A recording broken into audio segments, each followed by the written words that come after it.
A great day sailing. This is the Vis Island and we have a full Genoa, we have a full mainsail. And now, how can you steer this boat? Of course you can steer it, just hand steer it. That's one option. Then you can set it to normal autopilot. So if you press autopilot, then he's going to steer by compass. Basically he's just going to keep the course. And then we also have this wind autopilot, which I'm using right now, and it's super fun. So I set it to the wind autopilot and I set the apparent wind angle. So it says apparent wind angle, and this is what I want, 39, and that's what he really is, because he is going a little bit slower left and right. He's not very quick. You can set this, it's called sensitivity, but this is just fine. So basically right now I set the sails, and now if the wind changes, you see the boat will change, because on the top of the mast there is this wind indicator. I can see there's like an arrow, so that's how the boat knows where the wind is coming from.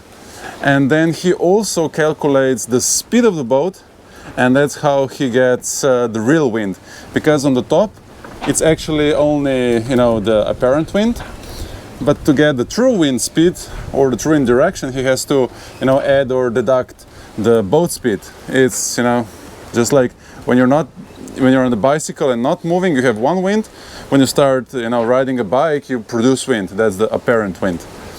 So right now, because we're moving, we're feeling the apparent wind. So this is a super cool way when there's a lot of wind shift or you're sailing upwind. When you're zigzag, so to get upwind, you can set the angle. So this boat would usually go like 33, 42 maximum upwind, and then you can just sit and watch. Because if the wind shifts, then you will have to change direction or change the sails. So it can be like a lot of work. So that's why I love this wind autopilot, because you just set the sails, and you just observe what's going on. But let's say now I want to change the direction for a couple degrees. See, again, I just press this button. So now I just increased, see, to 41. If I press one more, see, to 42 degrees. So now he's gonna keep angle to apparent wind on 42 degrees. And basically I just steered a little bit off. So it's very easy to control the boat also with this wind autopilot. Another cool thing is like now I have it on wind autopilot, and now I can just play with the speed. So let's assume that the wind speed stays the same, so it's not going up or down. So now I can play with the sails, with to trim them better, and then just observe the speed. See the speed of the boat now. SOG is 5 knots, and now I can adjust a little bit, trim the sails, and then see if the boat goes faster.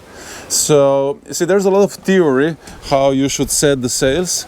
Like you should do this, but in the end it's all about the boat speed. If the boat is going faster, then it's okay. If it's going slower, then it's not okay. So what can we, like with a Genoa, this boat doesn't have much settings.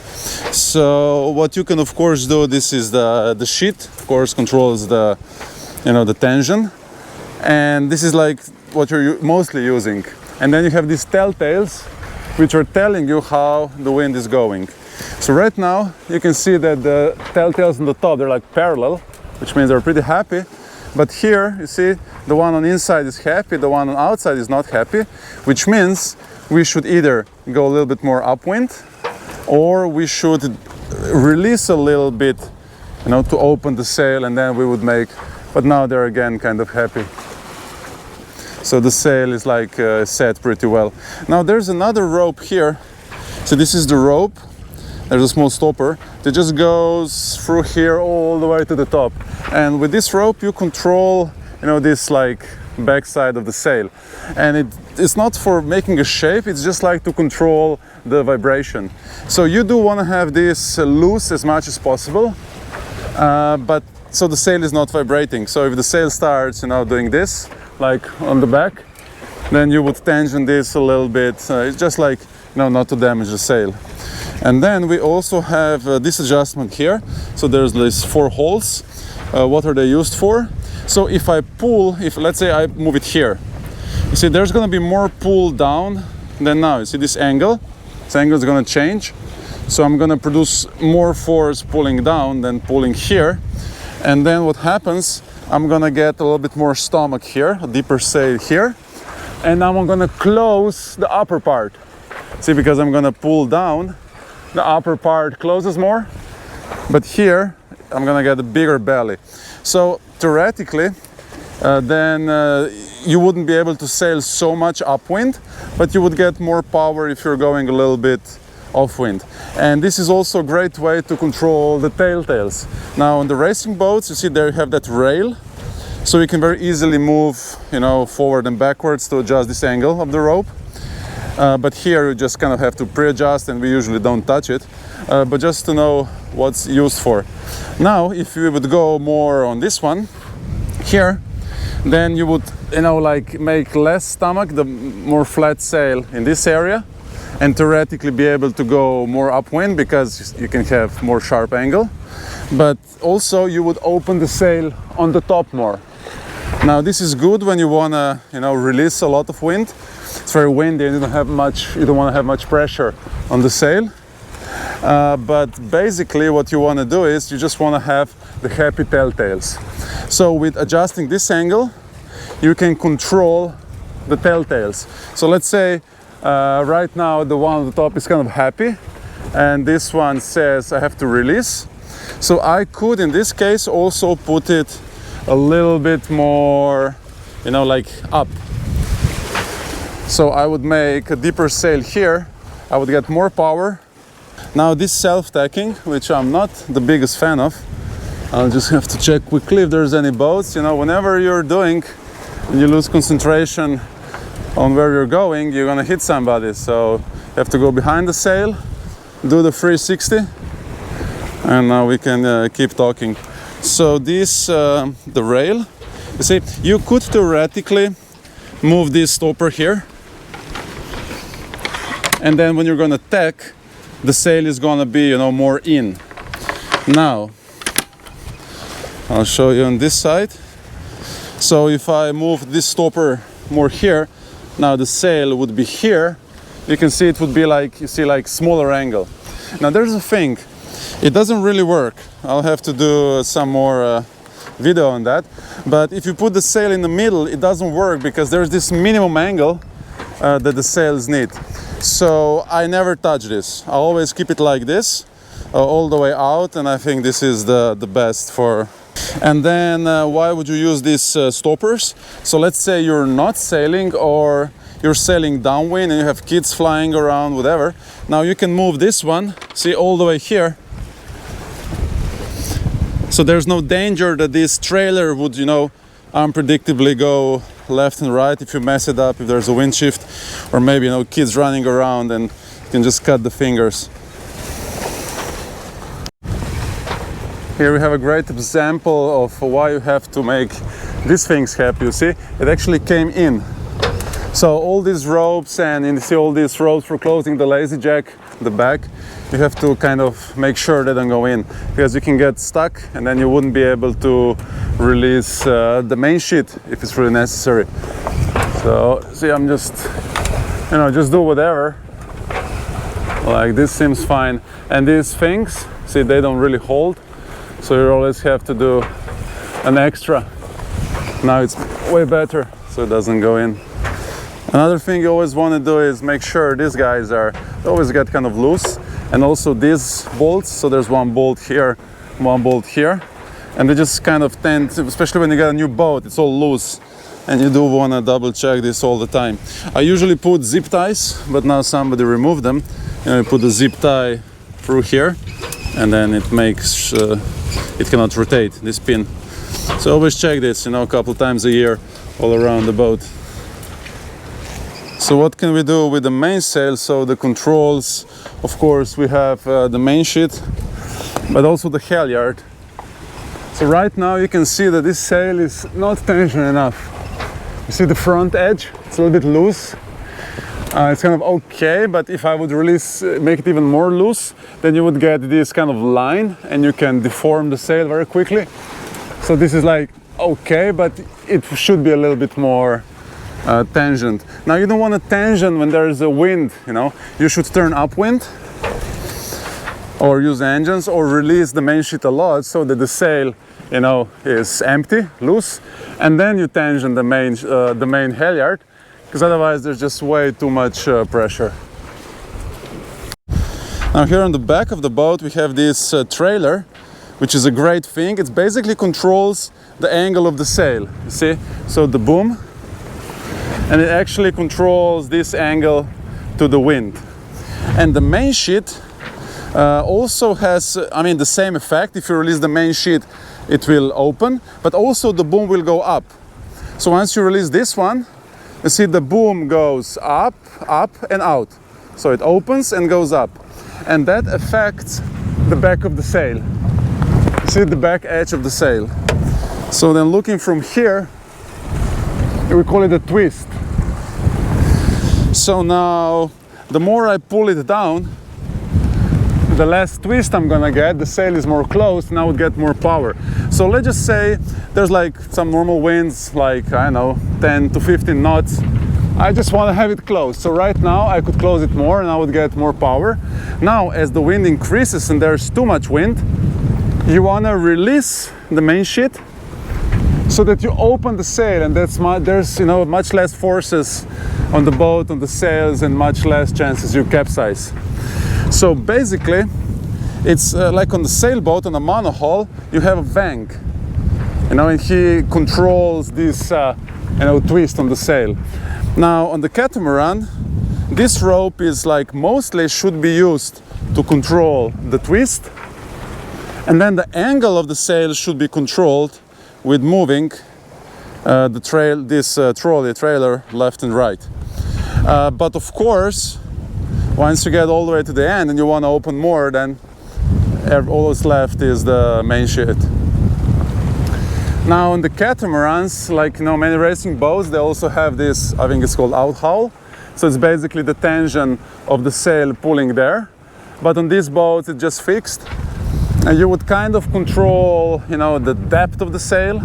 But then again, if you have these sails with the full button, you don't do much, you know, like it's on a hobby cat, it's you know, very small effect.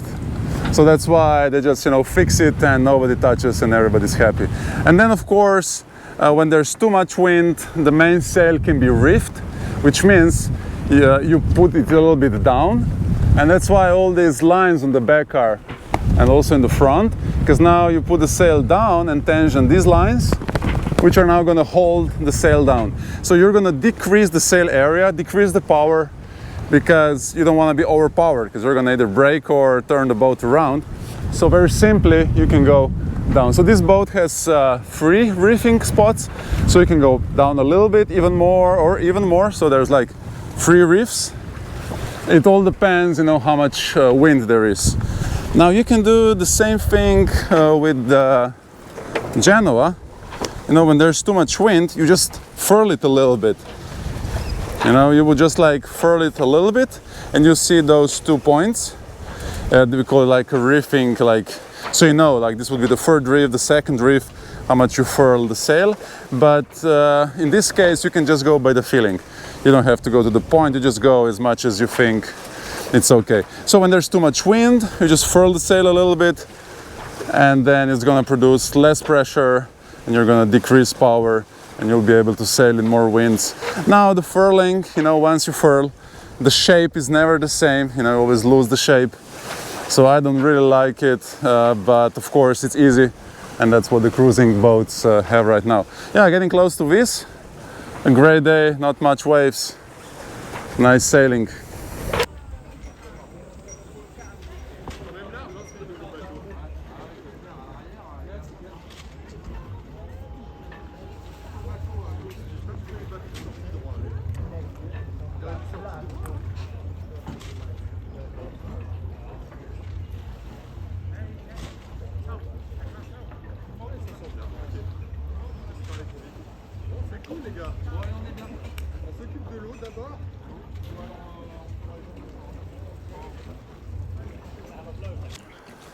Let's talk about dinghy. I love these high fill dinghies. It's aluminium bottom, a little bit V, like super cool stuff. I love Yamaha. I'm a fan of Yamaha. I would always take it over other engines.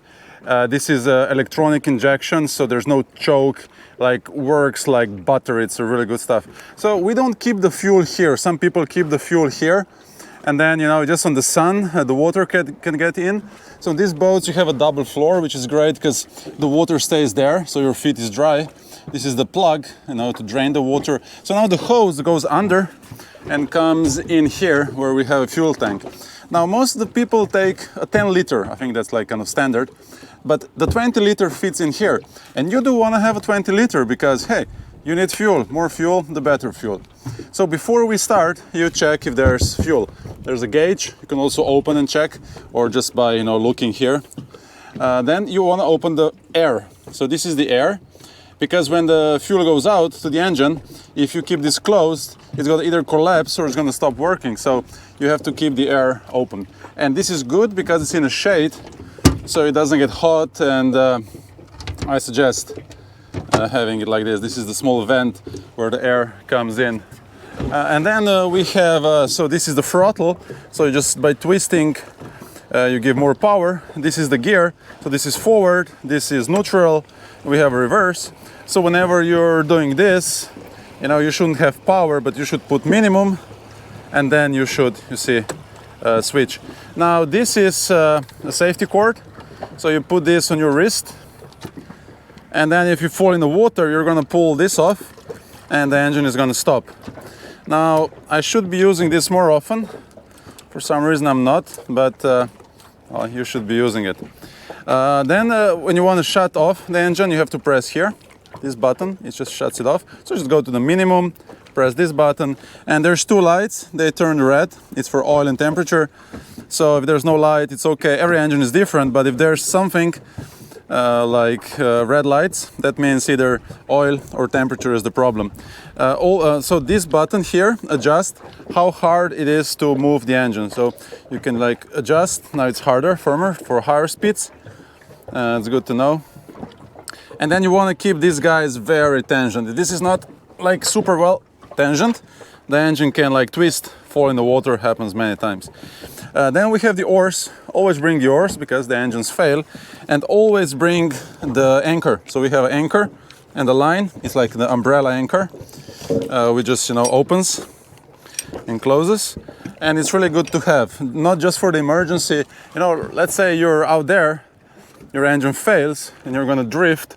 Well, you just drop the engine and you're gonna be good. Or if you will go down there to the pier and you don't want your dinghy rubbing, you can always drop the anchor behind, and it's gonna keep the boat from smashing, you know, to the pier. And then we have the fenders, which are, most of the people don't have, but I just love these red ones. It's good visibility. So I like to keep the dinghy on a long line. So actually, because if it's very short and the waves come, it's gonna be you know, too much shock.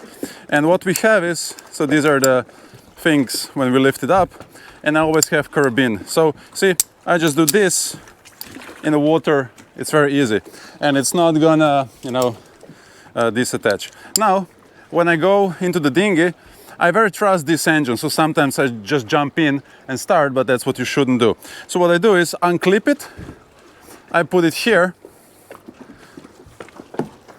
and then I hold this line and just step in, and I'm using this line as just, you know, like to stabilize myself. I'm still, you see, connected to the boat.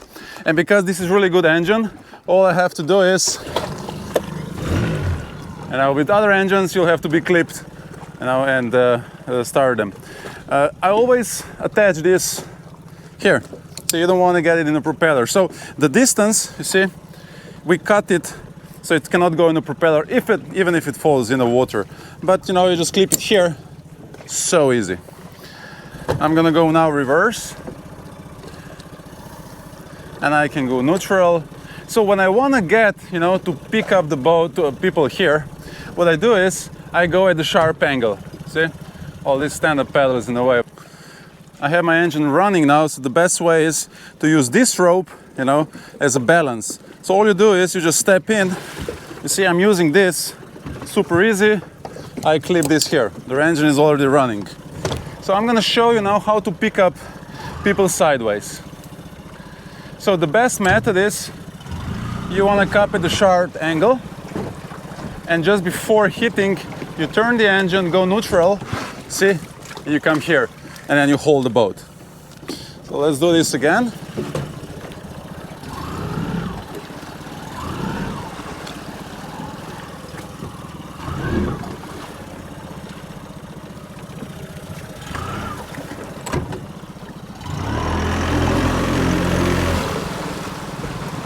So again, I want to get at the sharp angle. So this is like a sharp angle. I need some speed. I turn the engine, you see, and then the momentum, see how it brings me here? See, now I didn't go close enough just to show the momentum.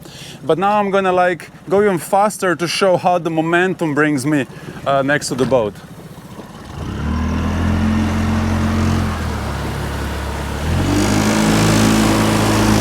That's a quick turn, power turn.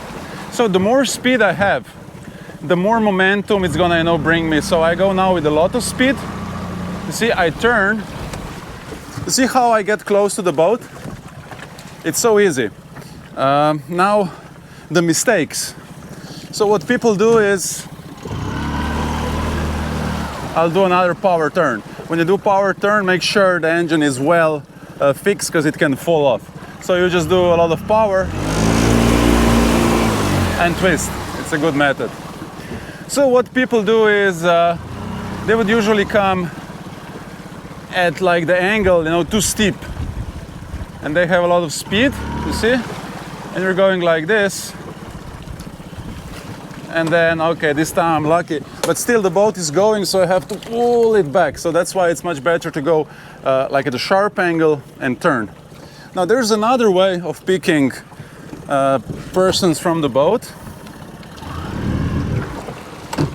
Now I don't really like this one, but sometimes it's very useful. So let's say there's a pier. Usually I don't use it on the boats, but there's like a pier, a nice pier.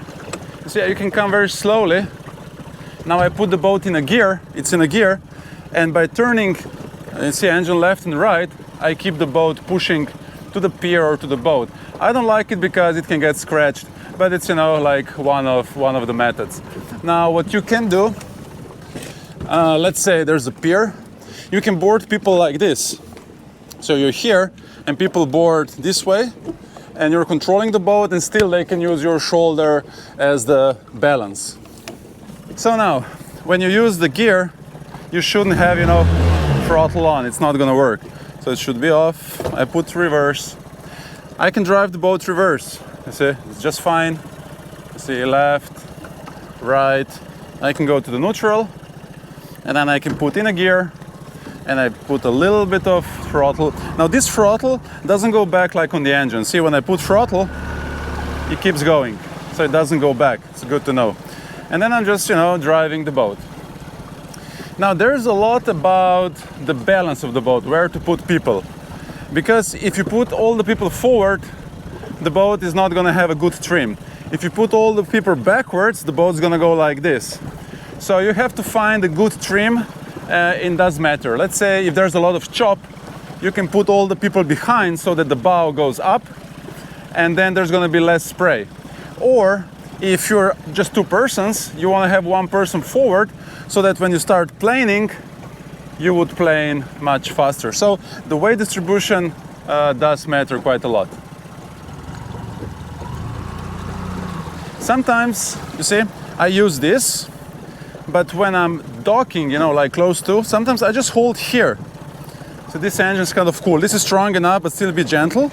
And I'm just like, you see, like neutral, where I'm approaching the pier, and I hold it here. So very quickly I can put neutral. If you're holding here, you see, this is just another step to get here. But when you're like very close to the pier and slow, you can just hold it here. So you turn, you go natural. So it's very easy.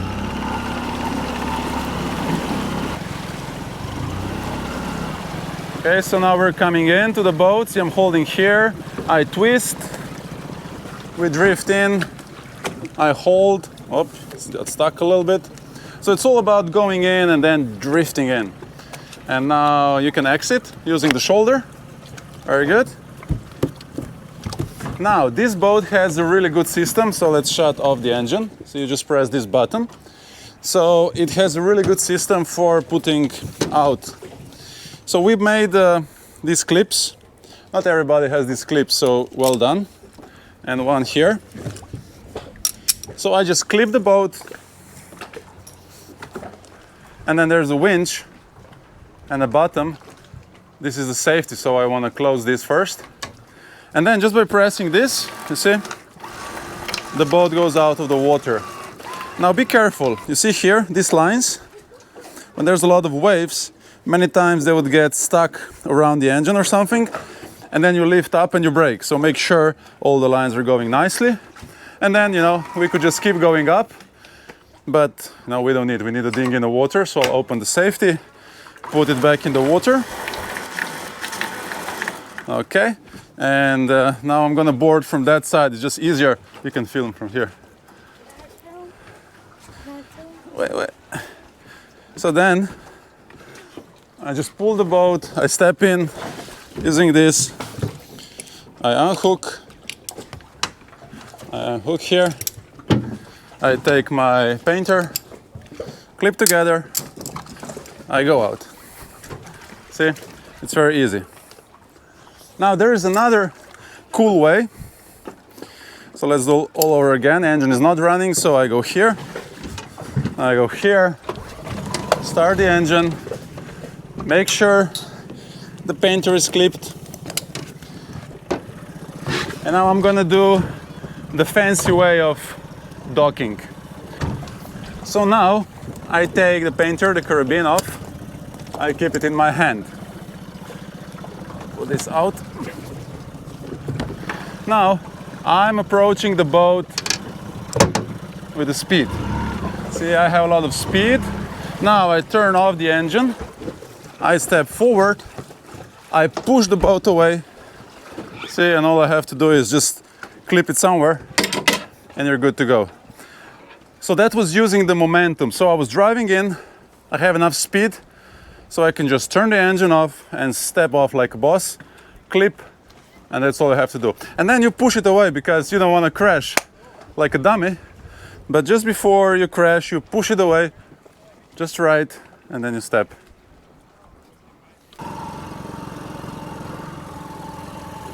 So now we have a pier, and this pier is a little bit rough, but it's quite high and straight, and I have this fender forward. So maybe, you know, I can afford to go straight in. But then again, you see, I'm holding here for the gear, slowly coming in. When I get close, I just go here. See? Now, if you look carefully here, you see, yeah, I'm gonna crash. Even though I have a fender, you see, you would be crashing, and it's sharp. It would just, you know, damage everything. So, but it's fine if I just hold the boat like this. So this is the pose. I'm holding the boat, and then people can board. You see, just by, you know, holding my shoulder. So you want to jump in, just to show. So you hold the shoulder, very easy. And if you want to go out, it's all the same. You just walk. Go out. Yeah, now go out. And you use the shoulder. You see, it's very easy. Okay. So now I'm gonna come sideways, drifting in. I'm going reverse.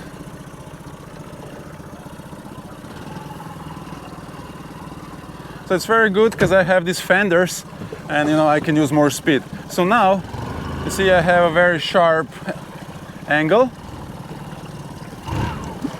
And just before I'm coming here, I turn the engine, I put neutral.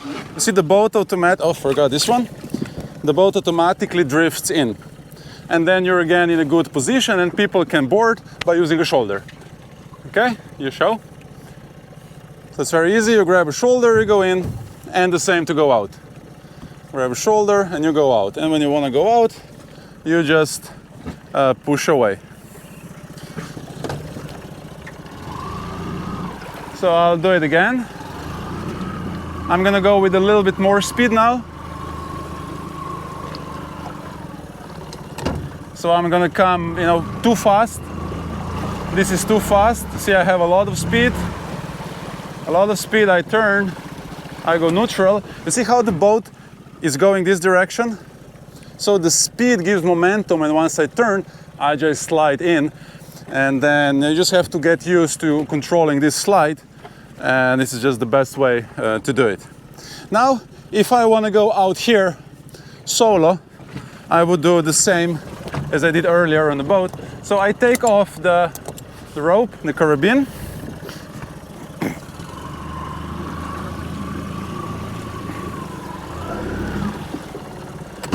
Okay, I need enough speed, so when I stop the engine, I'm gonna get there. Okay, neutral, stop, I come forward. You see, just before hitting, you push the boat away like a boss, because I have a clip. Okay, this one was too big. Or I just do this, and I'm good to go away. And then the same, when I want to board the dinghy, I just take the clip, I bring the boat close. Now I'm gonna board without engine running, which you probably shouldn't do. But anyway, just for demonstration, you see, the boat is here. I step, push, I use this for a balance, clip, start the engine. It's so simple.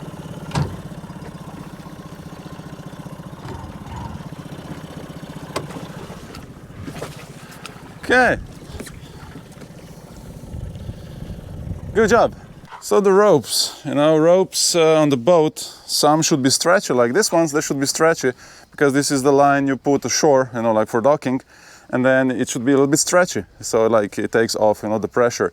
But let's say the halyards, it should be Dinghy line, it shouldn't be stretchy, because otherwise all the sails are gonna be, it doesn't work. So on the boat we have stretchy lines, and then Dinghy lines which don't stretch, they're like steel cable, they don't stretch at all.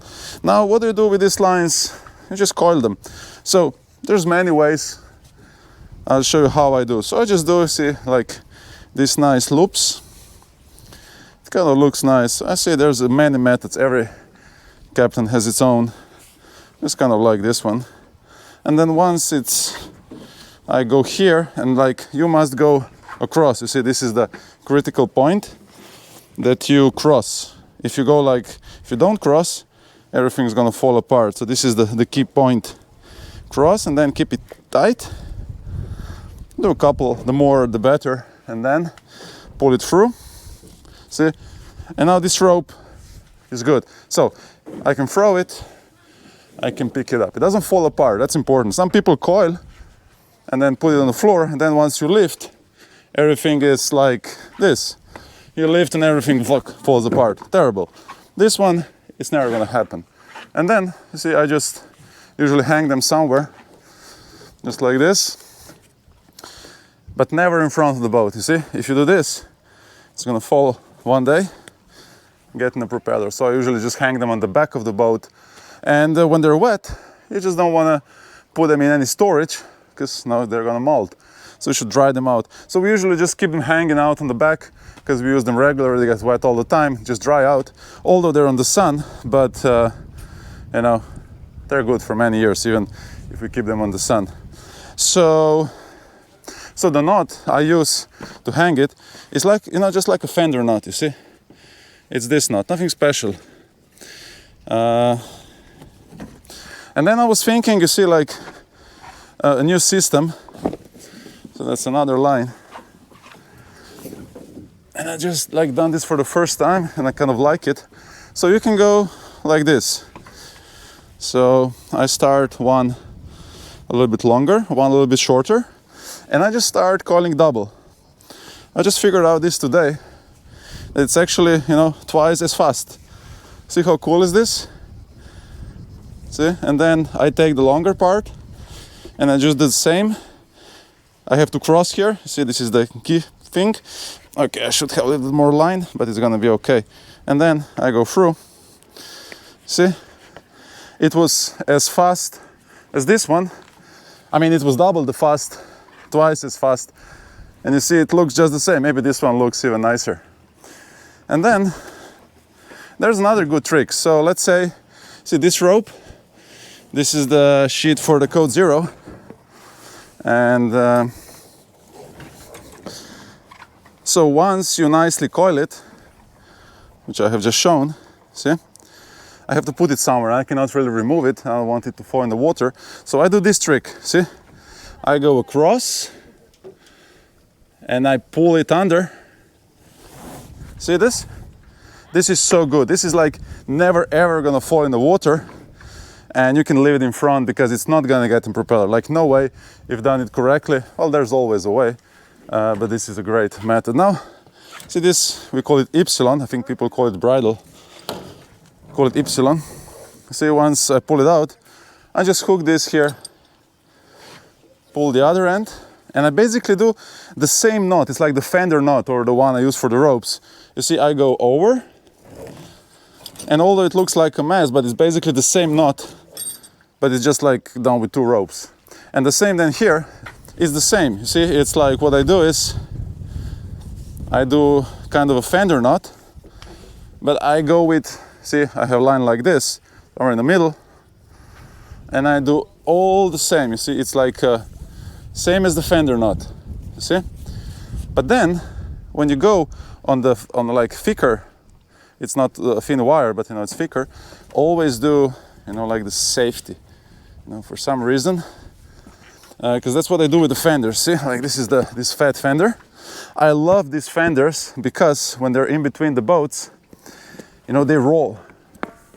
If you have the thin one, it just scratches, no, but this one, when you go, this is the boat, you see, it's rolling, and it's kind of really good, and it keeps more distance. You see, the thin ones are half, so this one is great to have it forward and backwards. Now, with the fenders, see, is this fender knot.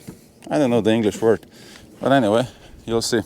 So when I go on this thin wire, see, I'll just go, okay, I'll put it lower down so it's easier to work, see? So when tying a fender, you go, I do this knot, you see, I go, it's a fender knot. See, everybody knows this one. And if it's on the thin one, it holds. Like, you can do the safety around the rope, or you can do like safety, like the third one here. But, you know, when it's like this, it's good. But then, be careful when you go on these rails, which are fatter, and if you do just a normal, for some reason, always slips. It seems good, right? But it always slips. So I always do a safety, and I like to do the safety around the rope. It just seems like this is a better solution. Now this, you're never gonna lose a fender. Now what some people do is, and then my hair goes like this, gray, terrible thing. So what they do is, they start normally, but then they do this. And this is, mamma mia, I like, don't do this, you see, because very quickly, you see, somebody just plays, pulls, it's gone. Another thing is, if I see people doing this, now you don't know, like, what's this, like, but if it's like this, see, I see from far away it's good, and then like this, safety one, I just see from far away it's all good, but then sometimes people do, you know, the safety, now the normal, but then they do safety like this. Now you're not sure, is it this safety or is the original one? And the kid comes, oh, that's fun, you know, let's play, everything goes away. I've seen so many people, professional skippers doing it. My hair goes like this, you see? When I get a boat after a skipper like that, I'm like, why? You know, like, how many fenders have we lost? Oops, so let's put it back how it should be. Safety. So, you know, think about this. And then there's a great trick. It's called lasso. So, let's say you're on the pier and you cannot go off the boat, right? I have to throw a line over the cleat.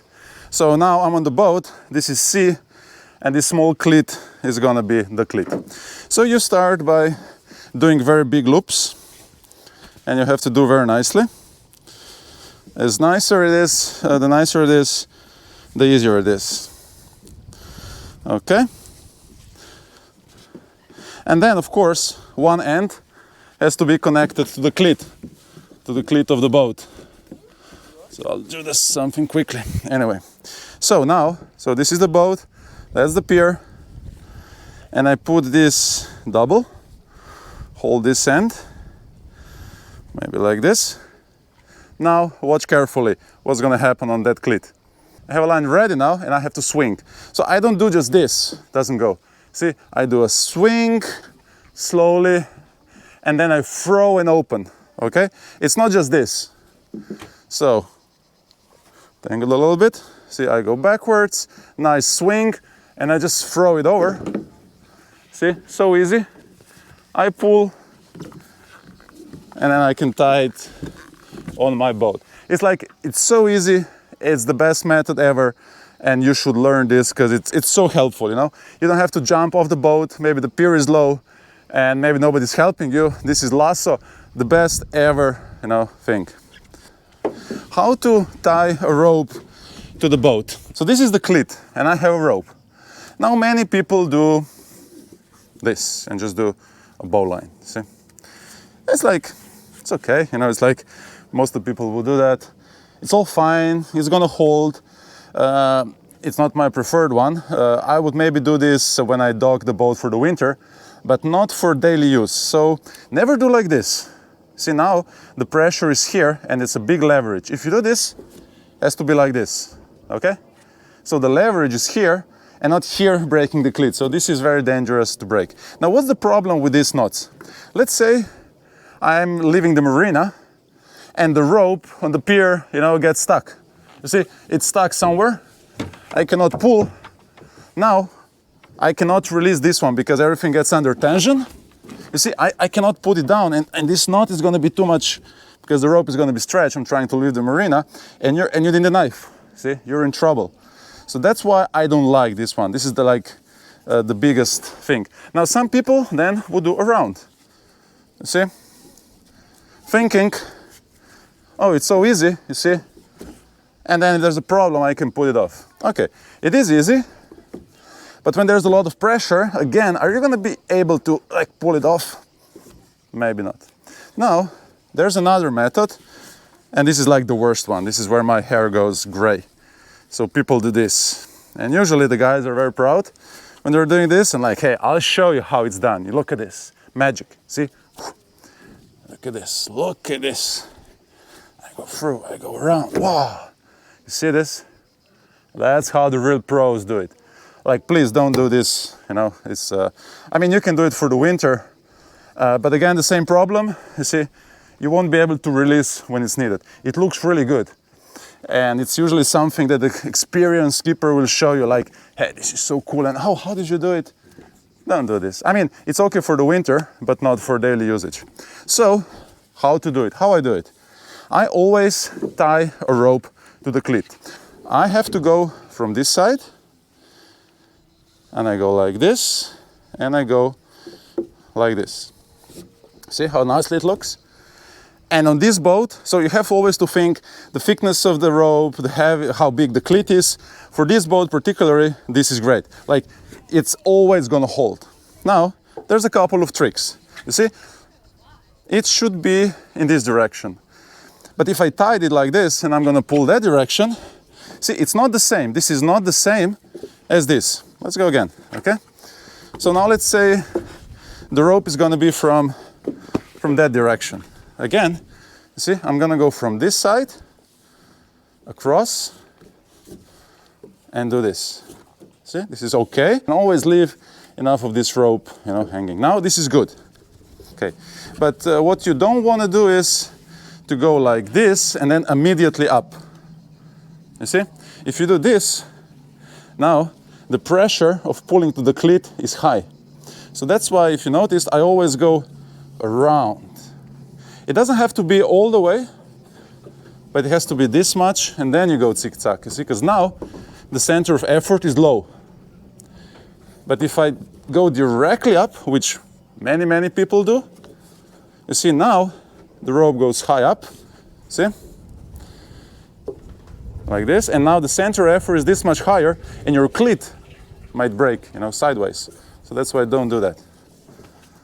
So now, how to pass a line. So let's say this is my boat. Say I'm on my boat, and I want to pass to somebody who's on the pier. So my boat ends here, this is the water, and there's the pier. So I connect it to one side. We just talked about how to do it. Then you should get your rope ready. See? You get the rope ready by nicely coiling it. And then You can also leave it ready, you see, like this. This is the prepared thing. So when you come, just pick it up and you're ready. If it's a mess, it's not gonna work. Now, you need a lot of rope on this side. It has to be very loose. If this is tight, see, you're gonna throw, it's not gonna work. And you need a space. See, if you're gonna like go backwards and hit here, it's not gonna work. Again, don't do this. You have no strength doing this, doesn't work. And that's what people do, just do this. Terrible. Just do a long swing. Take your time. One, see, take your time, long swing. And then when the guy is ready, you gently pass the line. See? And then don't hit the person in the head. You should be aiming here. Many people put like this, the rope, and you're aiming to go like across. Because don't throw it directly in his head. That's what people do. They're trying to aim into the person, which makes sense because you want to pass it to him, but then you finish hitting him in the head and he's not going to be happy. So try to go sideways or over the hand, or just a little bit like here on the floor, and then when the rope falls, he can like stop it with the leg, picking up. But just don't go, you know, for the head. And then it's all about the preparation. So for the lasso, you do the same. You get your rope ready and you put it nicely on the floor. And then you're docking and you're alone. You come forward, hold this line, hold this, and you're ready, see, to do a lasso. And you see it goes so nicely over the clit. Jesi uhvatila sad ovaj clit. See, and you're done. It's so easy.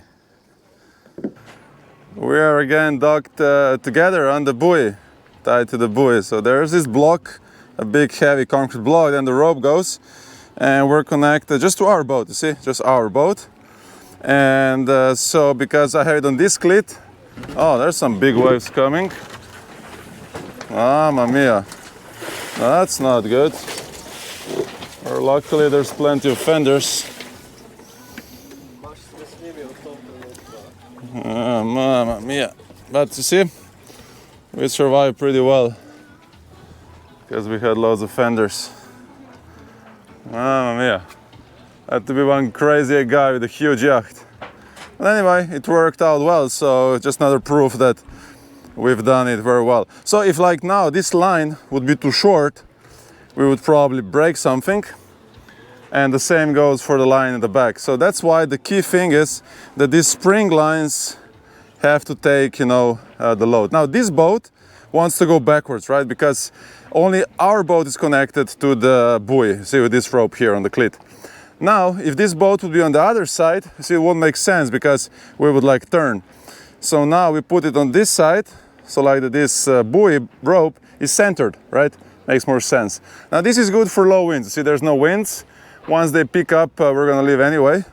But so the key thing is this line should be loose, you see? Has to be loose. If it's too short, you're gonna break something. Now, because the wind tends to push this boat backwards, the spring line is taking that pressure. Now we actually have a second one which is not really needed, but there's another spring line taking the load off, and there's one in the back. So actually a very cool thing is now that because you see the boat is a little bit more forward than our boat,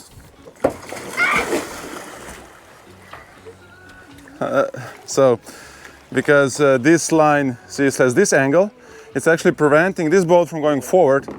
So it's actually like super cool right now. Like if this boat would be here and this rope would go like this, it wouldn't have this effect. We would need another spring line in the other direction. Anyway, now this line now is preventing the boat from going forward. We have two long spring lines, this one and the black one, preventing from going backwards, which is what the boat tends to do because the wind is pushing it here. And the one in front very loose. And we had these huge waves which we survived very well. Now another thing you could do is like these big guys, you know, if you put them in between, it would be even better. Like that's probably what we should do. We should put the fat ones, you know, here. And another thing you want to make sure is that, you see, these boats have windows, you see, and you don't want to have fender. Okay, this one, so I'll have to lower this one, you see, because it's touching my window. You don't want to put pressure. So you just lower it down. not here. The safety one. See, now this is better. So you don't want to apply the pressure on these windows. Okay, this one's low. I'll put it even lower, just to make sure. Okay, we're good. And that is how it looks from the roof of the boat. Just look at these amazing colors. Like, does it get better? Just look at this. Super shallow. That's a beach bar, some music, cocktails, small pier for the visitors. It's just a small island. See, it's all just a very small island with perfect water. That's what you get in Croatia. Just look at this. Isn't this perfect? And all the way behind, the same water. Just a paradise.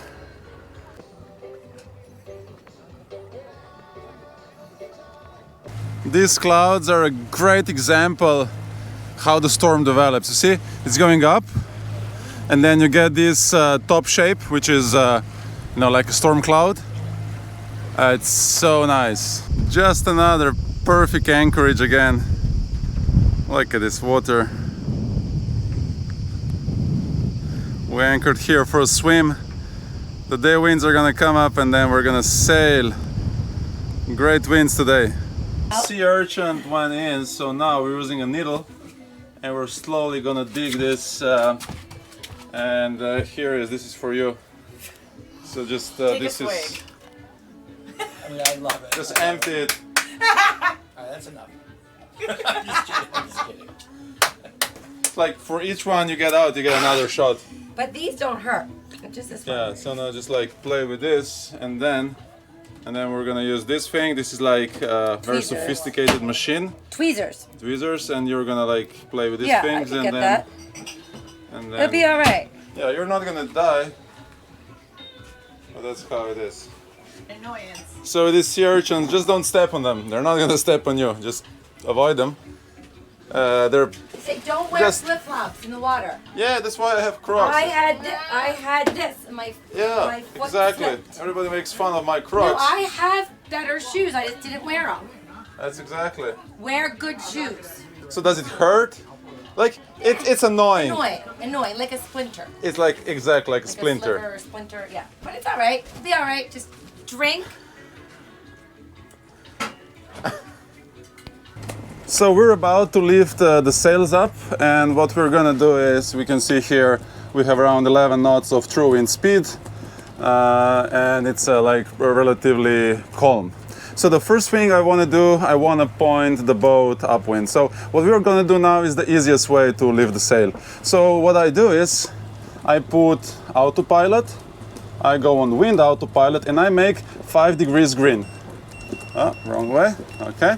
So I want to have wind not directly from front, but a little bit, like 5 degrees from here. And because now it's on the wind autopilot, it's going to automatically, guide me up, so then I have no trouble, steering. Sometimes it's very hard to hand steer these boats, and then the wind shifts, so it's very smart to put it on the wind autopilot. Now, how much speed? Now, you should have enough speed that the autopilot can handle it. If the speed is too low, the boat's going to go like this, and you have trouble raising up the sail. You go too fast, the boat starts jumping, and you get the spray. So whatever it makes sense, now I'm on 1600 on both engines, and seems pretty good. So I have already opened up the bag, so I'm gonna now release this rope. I have this boom preventer because I don't like the boom going left and right. So it's basically just a rope holding the boom. See, just a rope making sure that at night the boom is not swinging left and right, because it's just noise and it's annoying. So like this is the basic way to lift the sail up. So I'm going to center the traveler in the middle. I've set my wind autopilot. Now this is the rope which is pulling the sail down. Not all the boats have this, so you make sure it's running smoothly. Now ideally you want to run it, like make sure it's not tangled. These things usually tangle. It's okay, we're all human. But the more preparation, the easier it is. So this rope is prepared, make sure it's unhooked. This rope is holding the sail down, so I have to release it. It's just a small accessory. Now this is the halyard. This is the main halyard that's gonna lift the sail up. Now, I have the main sheet closed and locked. This is a little bit advanced version because in the end I shouldn't forget to open it, otherwise I break when tensioning the sail. So let's just remember, this is the way with a closed main sheet. Now, I always hook the main halyard around the mast so it's not lifting the sail during the night. And when you're releasing it, it's very important, when you unhook it, you very quickly pull.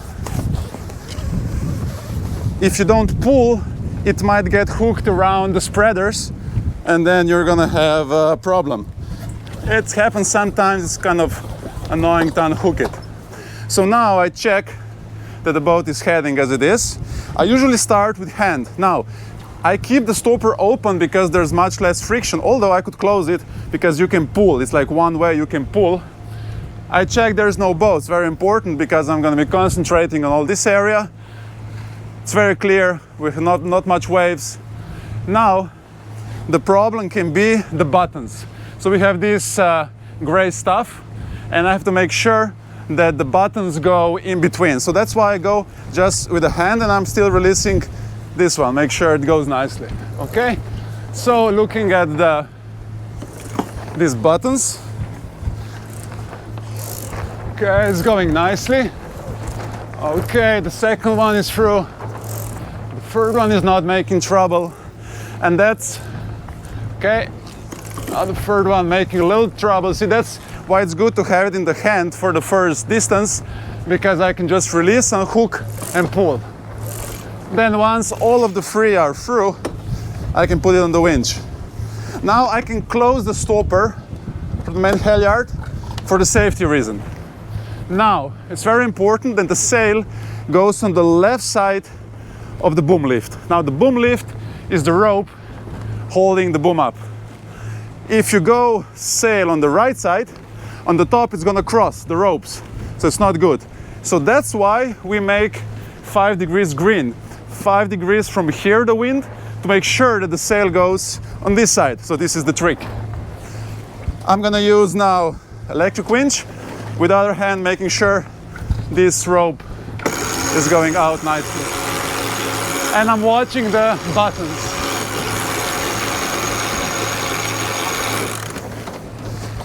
Okay. So now I have to make sure that the buttons go from this side, because the gust or the waves can swing the sail. If it doesn't want to go, you can go a couple more degrees green. So we're now 7 green.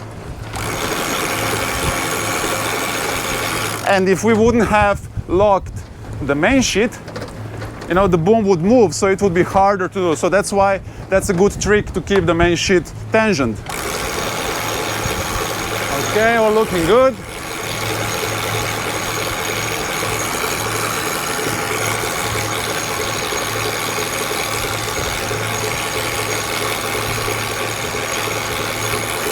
So now we're quite safe because the sail is now on this side of the boom halyard, and now it's time to release the main sheet, because if I don't, I can break something, because the main sheet doesn't allow me to tension the main sail. So very important, now it's time to release.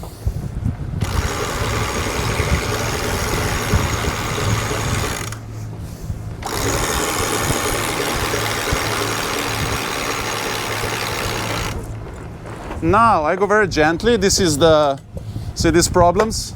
So many times I would just put it here because it's on the wrong way and it can pop out. Make sure this line goes out nicely and do the final tensioning. And also make sure this one is loose. Very quickly, these two are locked. You're trying to tension, you break. I go just little by little now, very little by little. And just making sure that the front edge gets tensioned just right. Now how to explain? Well, just right. Okay, when this is done, I'm gonna remove this and I'm gonna do the ropes later. Let's put the Genoa out now first. So the mainsail is set. I'm still under engine and I'm still under the wind autopilot. So now I'm just gonna go 40 degrees apparent wind angle. So now the autopilot is gonna, oops, forgot to close the main sheet. Pull it in a little bit. See these ropes? It's a little bit tricky on this boat. I could do better preparation, but these are just the small details. So now we still have two engines. We're sailing, motor sailing, and the mainsail is happy. So the mainsail is doing the job. Now it's time to open the Genoa. So we have this rope. This rope furls the Genoa in and also controls the opening. Now, you have to control this rope because otherwise the wind is just gonna open the sail, it's gonna go bang. So that's why I keep it just a little bit like this. And I'm gonna take the Genoa sheet, that's the rope, pulling the sail out. So this one is here, you can see in front. And I'm just gonna put it on a winch, a little bit more, it's windy. So now stopper is open. Now, what is the best angle to open the Genoa? I mean, I can do it right now, but sometimes it's better to go a little bit more off wind. So now I've chosen 60 degrees apparent wind angle, and then just opens more nicely. There's no flapping, you'll see. So now we're opening the Genoa. So pulling the rope out, this is the white rope, and releasing the black one, which is, oops, which goes in front to the drum, which is furling the Genoa or opening. I don't want to put too much tension here because then this guy cannot open, right? This is more like controlling. At the beginning, I have it very loose, very loose. You see, and now as the wind is catching the sail, I can just, control opening with this.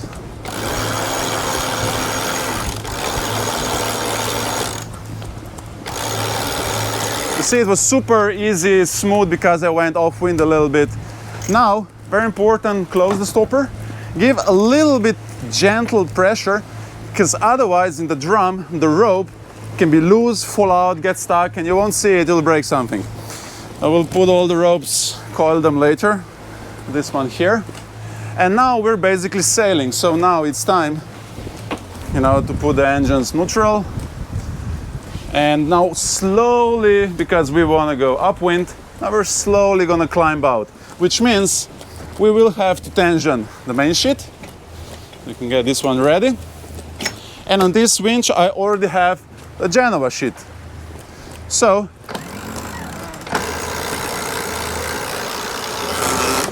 and I'm going to set my wind autopilot to 35 degrees apparent wind angle. So now he's basically going to keep angle to the wind on 35. If the wind shifts, we change. So if you have a normal autopilot, he would keep a direction by compass, but now it's all by wind. The wind shifts, we shift. We just keep the angle. Now you can see the sail is a little bit loose, so we have to tension it. So we're gonna sail sharp upwind, and for sharp upwind, you always wanna have all the sails like tensioned a lot. Oops. And now doing the main sheet. So you have to be a little bit gentle, you have to listen, you just need to be a little bit like, have a feeling. If it doesn't sound good, you're doing something wrong. Something might be stuck, so it doesn't go nicely, check for the problem first. Okay. So both sails tensioned a lot. So now we're gonna stop the engines. We love the silence. This silence is just as good. When you go skiing and after a whole day you put your leg out of the boots, it's just the same here when you turn off the engine and it's like, ah. So now we're officially sailing. This was the basic way to put the sail up.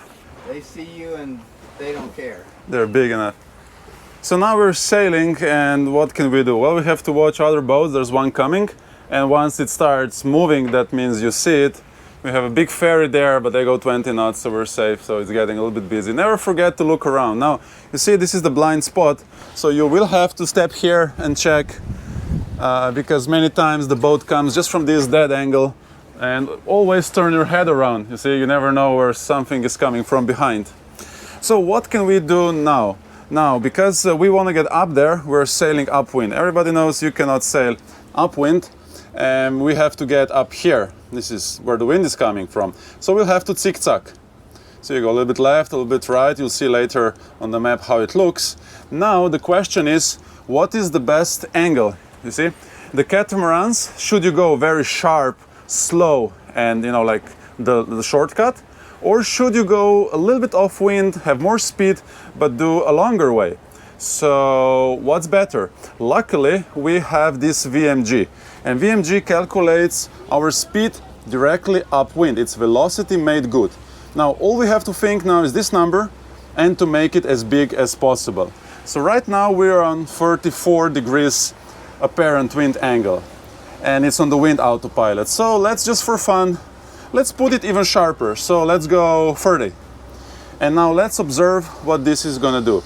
When you're doing this on your boat, make sure that the wind doesn't change, because sometimes then the wind changes and of course it's a fact. Now velocity made good, you see, it went up.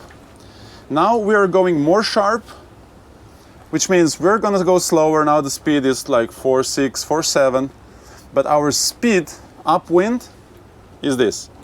Now let's go a couple degrees down, so let's go to 35. So we went a little bit off wind, and let's see the numbers. So now velocity made good is dropping a little bit. You see, it was 4 before. The wind seems to be similar. And also when doing this, we could also release the sails just a little bit, just to be fair. Just like a little bit on the Genoa. And the mainsail, well, it's quite loose anyway, so we'll just keep the mainsail as it is. So now you can see that the speed is higher and VMG is lower. And if I go another 5 degrees, off wind, the speed over ground should go up and the VMG should go down. So let's wait a little bit. You always have to wait, it's like an average, don't put your conclusions too quickly. Now the wind went up, you see, so that's also why the speed went up. But the VMG is 3.6. So I'm gonna go back now to 35. The wind is picking up. So let's see what happens with the VMG. Should go up. Now it's 3.6, 3.7. See, it's going up, 3.8. Which means sharper upwind gives you better speed. Now let's go a little bit more. So I'll go 32.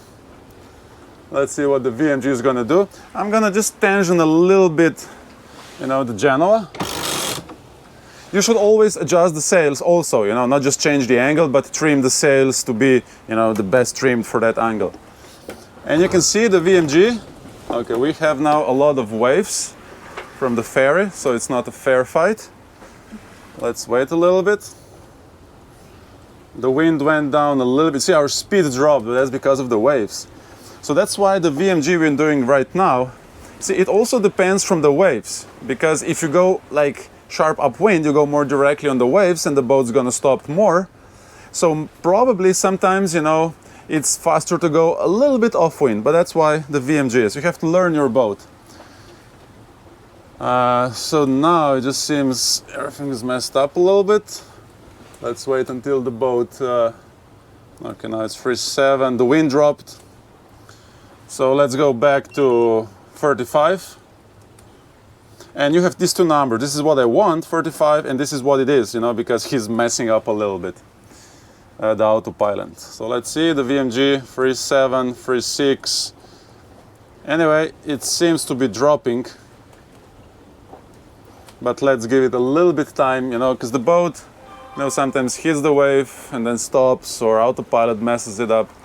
Oh, we're getting good winds now. You see, apparent wind is going up to 17. Okay, now it's 3.7. Let's say it was 3.6, 3.7 max. And let's go now to 32. So now slowly the boat is gonna be, now we're on 35, now on 32. You see the VMG is going up, 4.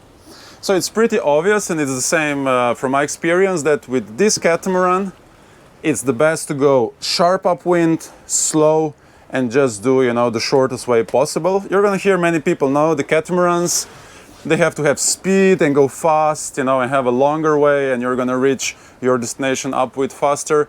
From my experience, it doesn't work. We have raced a lot, and we have won most of the races just because we were going slow and sharp, like the rest of the people were going faster and longer way. Well, we won because on these catamarans, this seems to be the best way. So with your boat, you just play, trim the sails, try to figure out different angles to see what's the best, and also think about the sea conditions. If there's a lot of waves, then the angles, it might be a little bit better to go a little bit off wind. So trimming the sails. So we're still sailing. We have our 32 degrees wind autopilot set to 42 degrees apparent wind angle. So what can we do to make this boat faster?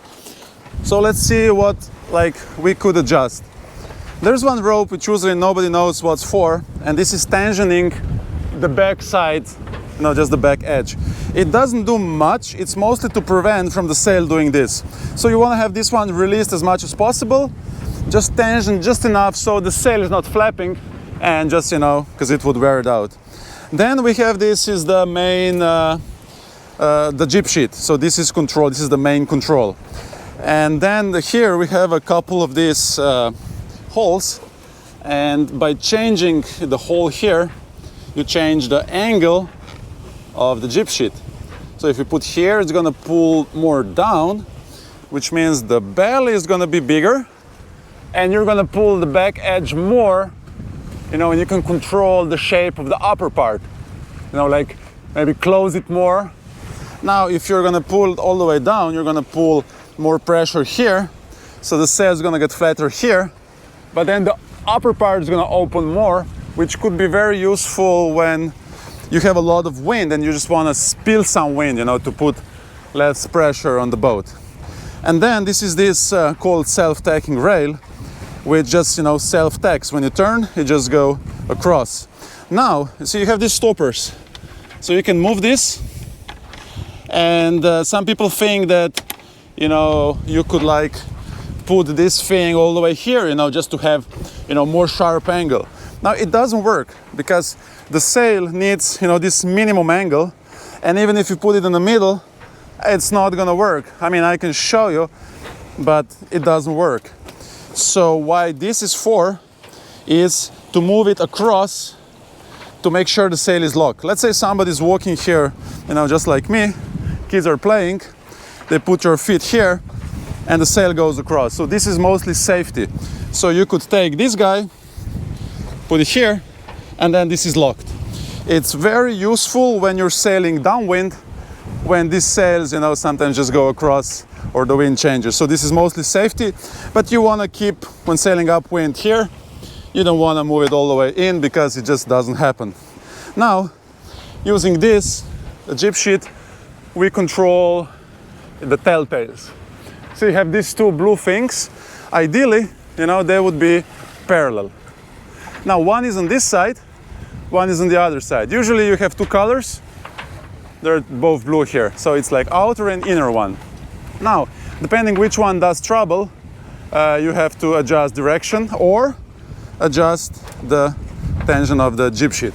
Now, if the guy on the outside is making trouble, you have to go away from the trouble, which means you go this direction. If the guy on this side is doing trouble, you go away. You can steer the boat away. Or you can do it controlling with the jib sheet, which means when the guy on that side is doing trouble, you can release a little bit. When the guy on this side is doing trouble, you tension a little bit. Now, I'll just show you. This is not so complicated.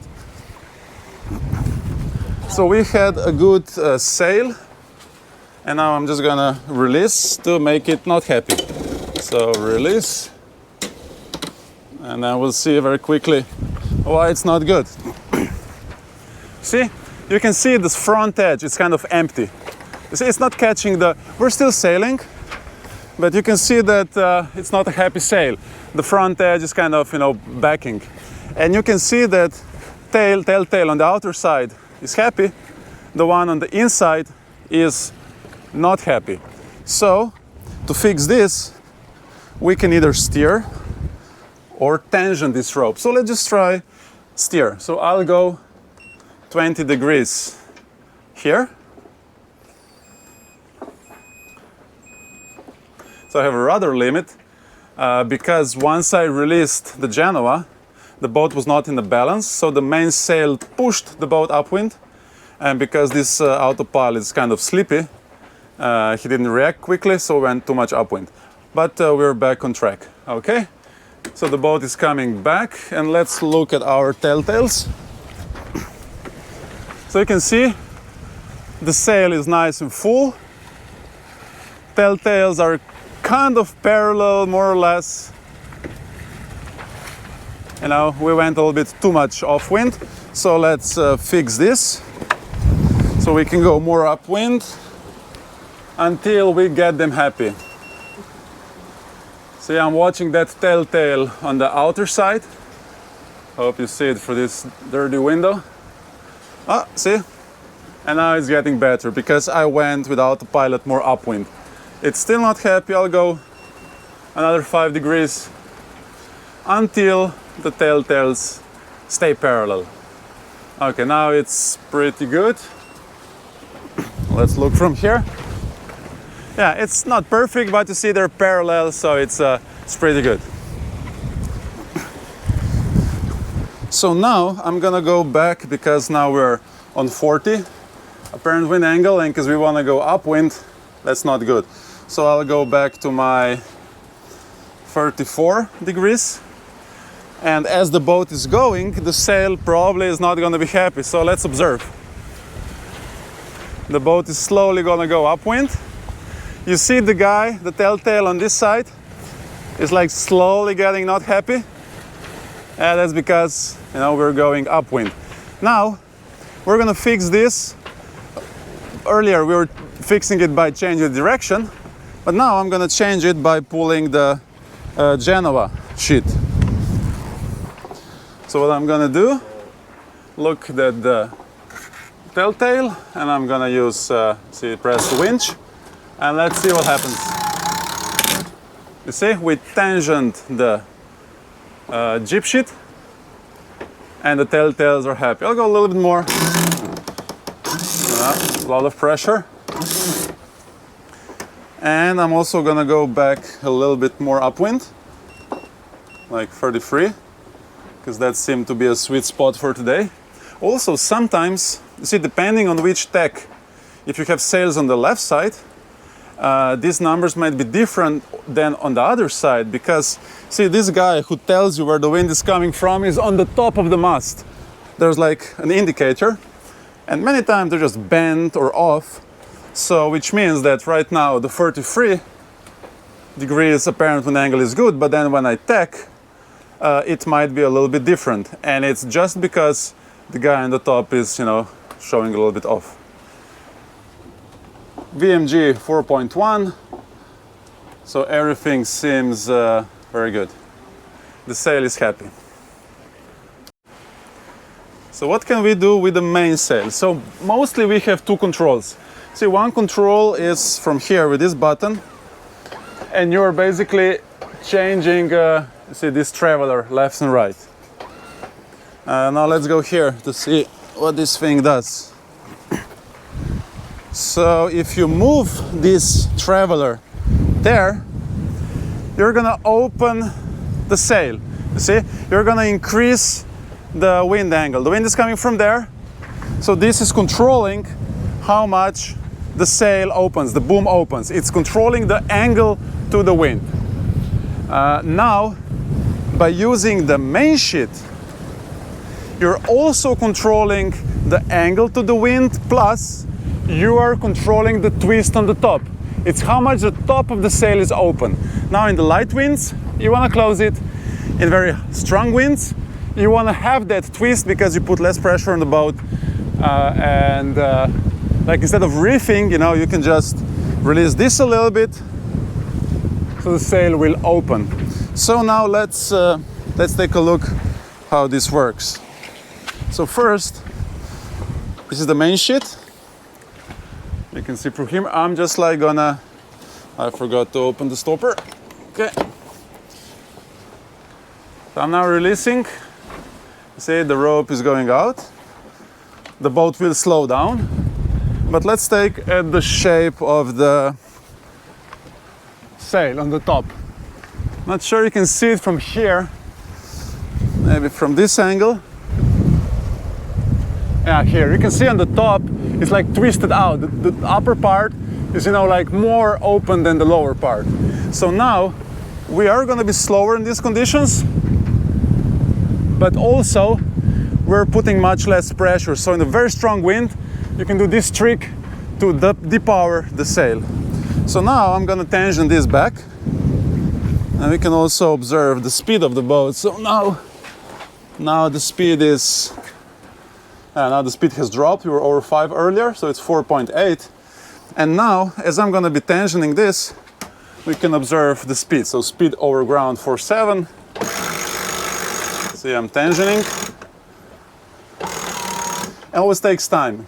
See, the boats need time to react. Okay, now it's 4.7. What happened to the wind? So should go up. Let's give a, you see, the boat went off course a little bit, because whenever you trim the sails, if you pull the main, we'll talk about the balance later, but if you tension the mainsail, the boat goes more upwind. So right now it's not exactly as I was hoping to show you, but we should be, you know, faster. But the wind messed up a little bit and the autopilot messed up. But in these conditions, it's gonna make us faster if we close the upper part. But then again, you know, just learn your boat to see what makes it faster. So looking now, you can see how the shape of the sail on the back is much more closed, see? And this is going to give you much more power. Now if you look at here, you see this autopilot is doing a little bit trouble. Now it's too much upwind. But anyway, you see on the front sail, front part of the mainsail, the sail is kind of backing. So this is the effect of the Genoa. You see, the wind goes in, and if it's tensioned too much, the wind then hits the mainsail. So you can either open the Genoa a little bit, you see, to let this air go nicer, or whatever works on your boat. But this is because of the Genoa. You see, the wind just goes into the mainsail. So let's release now the main, the jib sheet. Jib sheet, a little bit, just a little bit. And now this effect should be much smaller, because now, oh, it's still pretty much the same. But you get the idea what's the point of this. On the racing boats, you can set this much more accurately. But here, it's not so sensitive. Then how much you should tension the main halyard. So right now you can see, maybe it's a little bit soft, you see? See this edge? But it's still okay until you get this stripe, which obviously tells you it's not good and it's going to deform the sail. Now we could tension a little bit more, but it's still kind of okay. It's not damaging the sail. But if you go more, so more loose, so less tension on the main halyard, you will get this stripe, and this stripe will just deform your sail. It will, you know, eventually it will lose the shape. Now, if I want to tension the main halyard, see, or maybe I can show you. So we cannot do it right now. It's just, you know, because it's too much pressure. So we have to depower. We can do it while sailing. So I'm putting now the red rope. Up. Just doing with one hand. Should clean this, but we'll do this later. It's not perfect. Anyway, so I'm gonna put a lot of donuts and get the main sheet ready. So if I tension now, when the sail is under pressure, it's no good. You break. So what I'm gonna do is I'm gonna open the angle, see, increase the angle. We're gonna lose some speed. You see now the sail is kind of much more empty. But also I'm releasing the main sheet. See on the back? So now I really depowered the boat.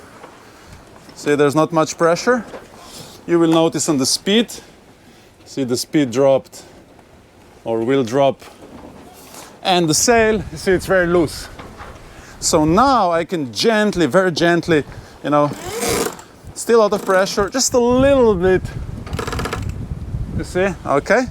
And this should be enough. So let's put this back. One more donut. It's kind of hard to do with one hand. Oh, but standing. So we'll tension now the back and put it in. Now, as I'm doing this too quick and the autopilot is not following, the boat tends to go more upwind, because when you tension the mainsail, the boat goes out of the balance for a moment and the rudders have to correct it. So you want to go slowly. Okay, we'll go more. Or let's just go all the way and let the autopilot figure this out. Yeah, this time he was quite successful. Actually not, you see, because I want 33 and he's going to 29. This is what really is, and this is what I want now. He's slowly coming back. Just taking a lot of time. These autopilots are not so accurate. So yeah, let's take a look at the... I always put this off in case people want to play here and they break something. So you see now, it looks way better. It's just right. So basically I just went 1 centimeter, just a little bit, and now this front edge, it's tangent. And you don't want to go more. So you don't want to overpower this stuff over tangent. It just, you know, with time it deforms. So this would be kind of a happy sail right now. And sailing upwind. So down there, this is Vis.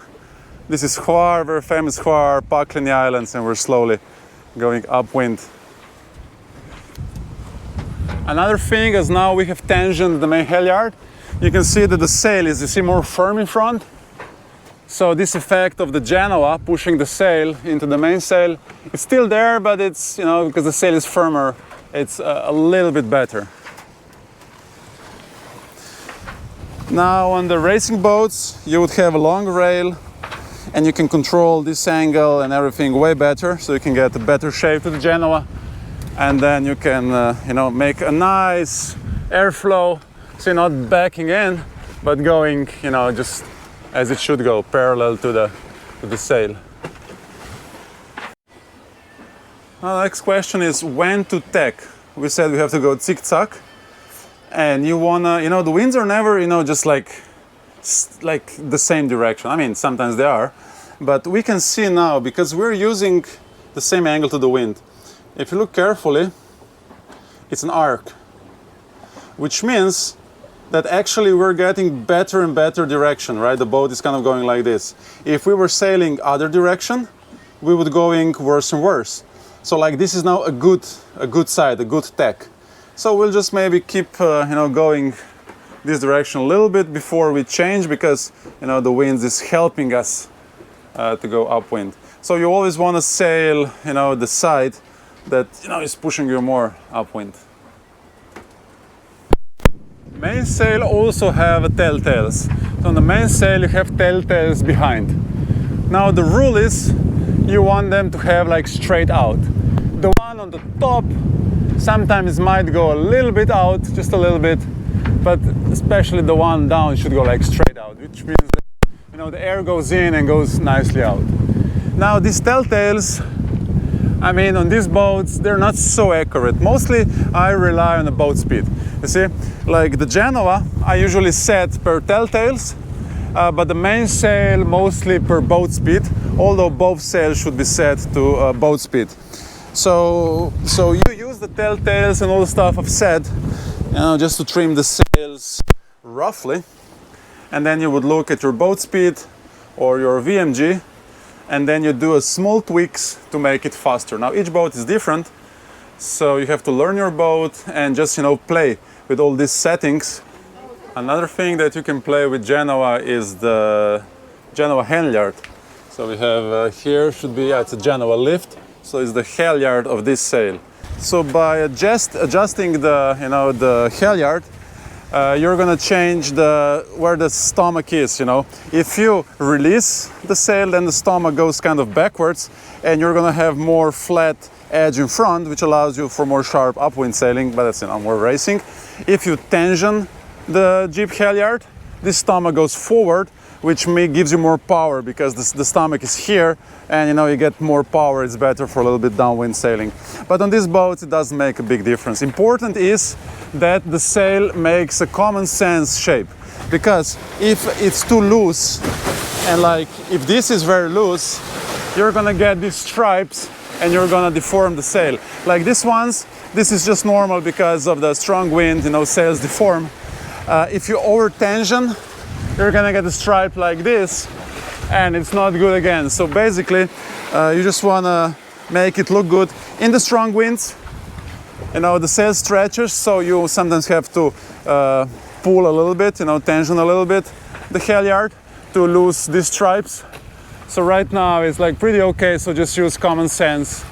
But if it doesn't look good, you have to adjust the halyard.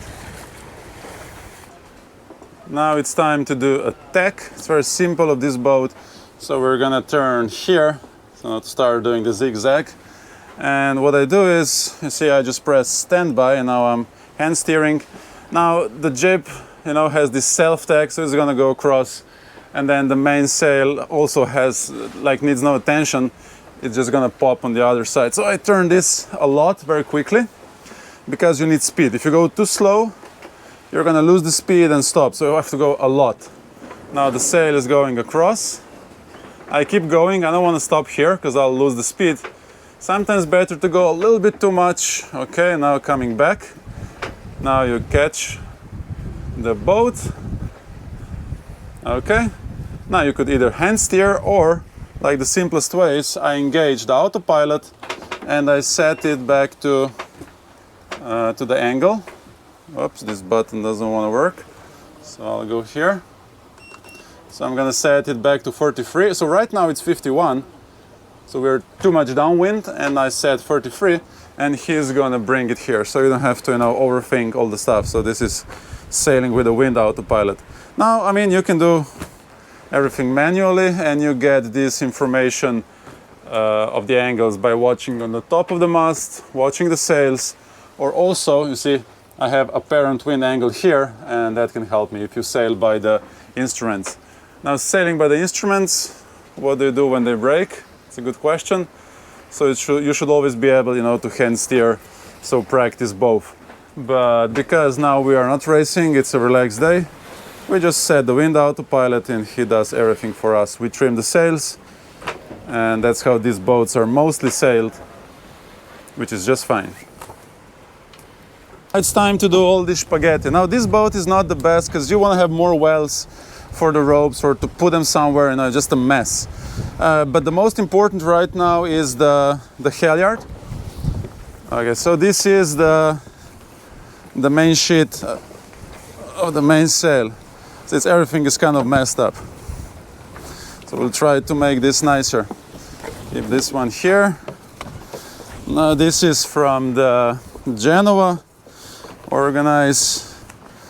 Okay, I'll put it in here. So the most important things, what do you do? This is to pull the sail down, it's just short. Now the main halyard, this is the biggest thing, you know, what to do with it.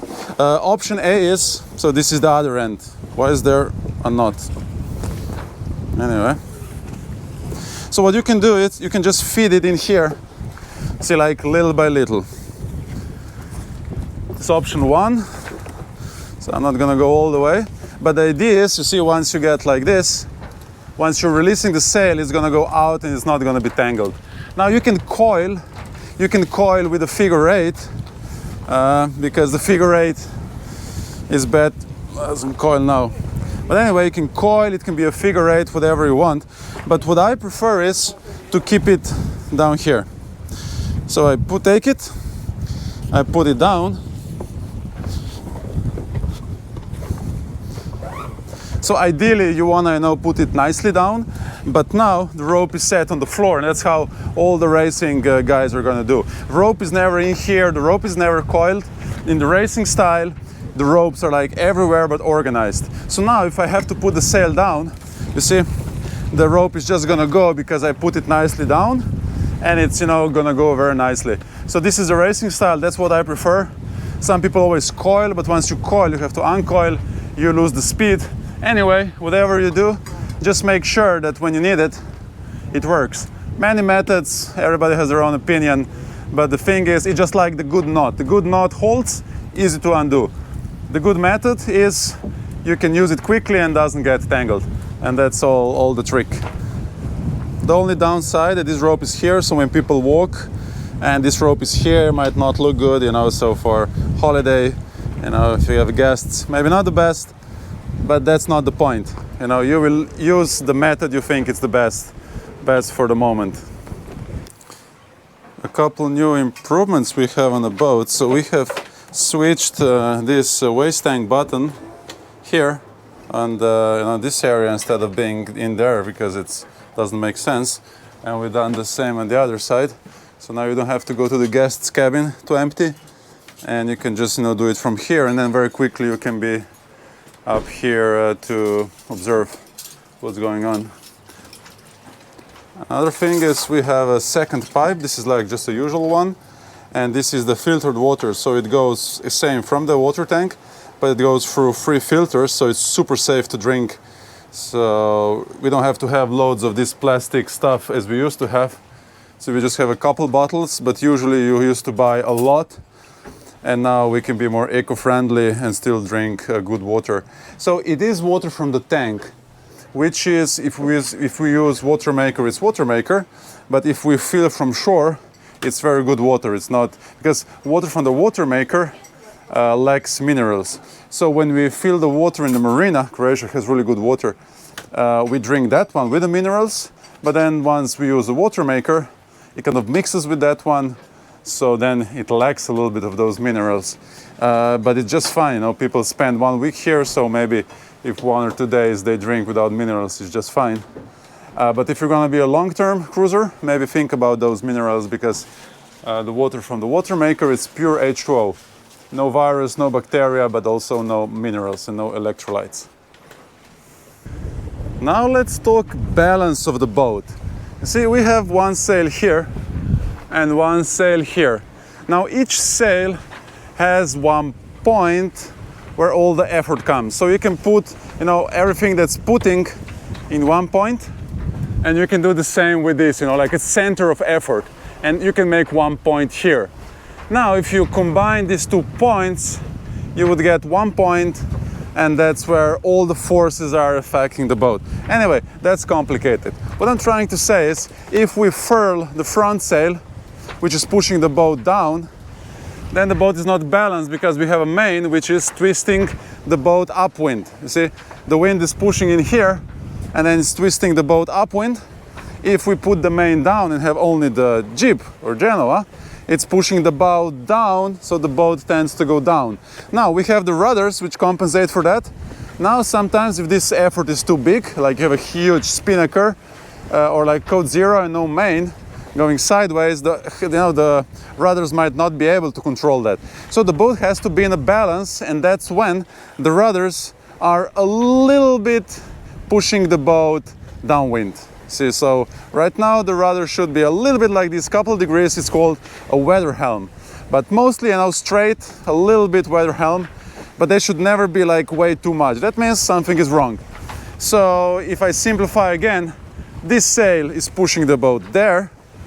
This sail is pushing the boat up. If we have both up, the boat is balanced. If we put one of the sails down, the boat is not in the balance. The rudders try to compensate. If it's too much, then they cannot, and the boat just, goes whatever. Earlier we've seen that whenever you do a big trim on the main and you have autopilot, which is super slow, the boat is just gonna, you know, turn whatever direction, whichever the sail you were trimming. But if you're hand steering, you see, you can be much more accurate. But it's good to know that once you're on an autopilot of any way, either just by compass or the, you know, wind autopilot, do all this stuff slowly, or just, you know, pay attention, because yeah, once you reduce whatever you do with this sail, it's going to affect the balance. The same goes for the main. So just like one thing to observe. And that's why you maybe notice that the boat is doing some strange stuff. It's just the sail balance. What to do with the ropes? We use them daily, they get wet all the time, so I just hang them here. It just seems like a good spot. They get dry, they're like very quickly we can use them. What you don't want to do is put wet in here. It's just not gonna work, it's not gonna dry, they're just gonna get moldy and stinky, so you want to keep them out. Of course, if you're not gonna lose them for a long time, you know, don't keep them out in the sun.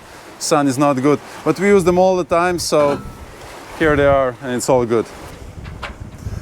The Code Zero. So this is this sail here in front, furled. I love this sail. This is like the best sail ever, and especially this one, who was made by Supreme Sails. Such a nice. I've talked about this, so I won't talk too much. Anyway, so should you keep it up or you should put it down? Now, there is UV protection, but it's not so good. It's a little bit thinner than on these ones. So kind of would be better to put it off, especially if you're not sailing. Now, when you're sailing, should you keep it like furled or should you put it down? Now you can see this is kind of rough for Croatia, and you can see it's moving a little bit. You see, I would say right now it just kind of makes sense, it's not too bad, but when it starts banging left and right too much, then you want to put it down. It's very easy. So even, you see, I furled a couple times around, and also make sure that this rope, whatever the system you're using, is safe, because these things unfurl, and they unfurl when there's a storm, and when it does happen in a storm, you're in a big trouble. So you can keep it up if you're using it regularly. So we use it all the time, so we keep it up.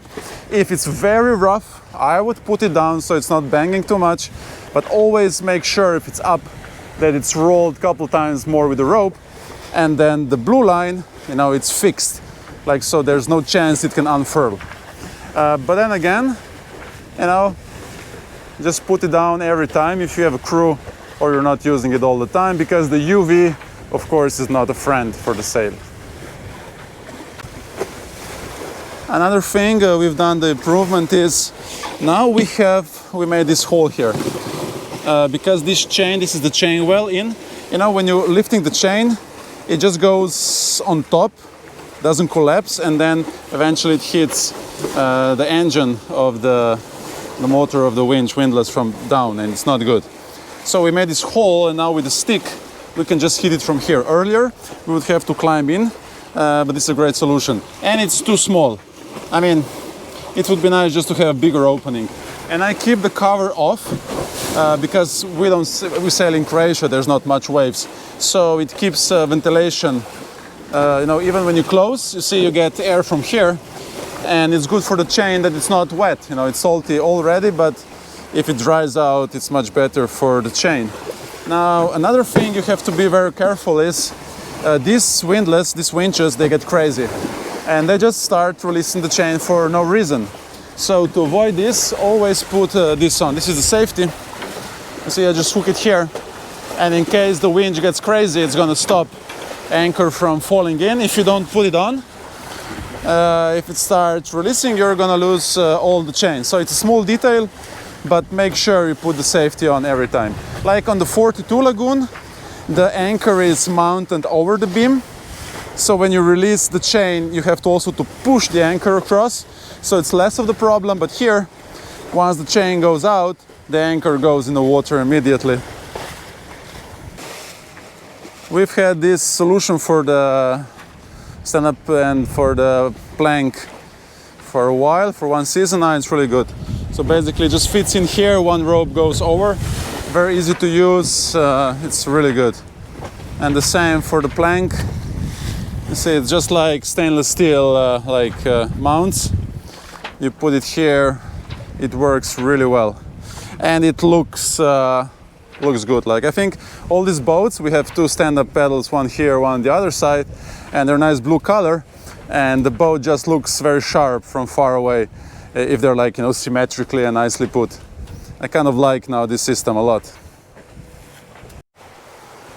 So safety wires, there's 3, but we're just using this one, you know. It's just, I mean, I don't like the color because you don't see, and you know, when you walk, if you don't see, you just, you know, you're gonna fall earlier if you don't see. So I think these things should be of the red color so that you can see them. Anyway, if you have very small kids, close all of them, but what I suggest is to have just a rope, normal thick rope of the red color, and put it across, and that's what we use when we're crossing oceans, so that people do see where it is, and it's way safer. Now the dinghy, when there's a lot of waves, starts going left and right. And that's why we use 2 ropes. So this is just the front painter, this is just the normal rope. We attach it here, and it's enough for today. If it would get rougher, there's already another rope ready here, and then I put it to that side, and it does magic. It's really firm.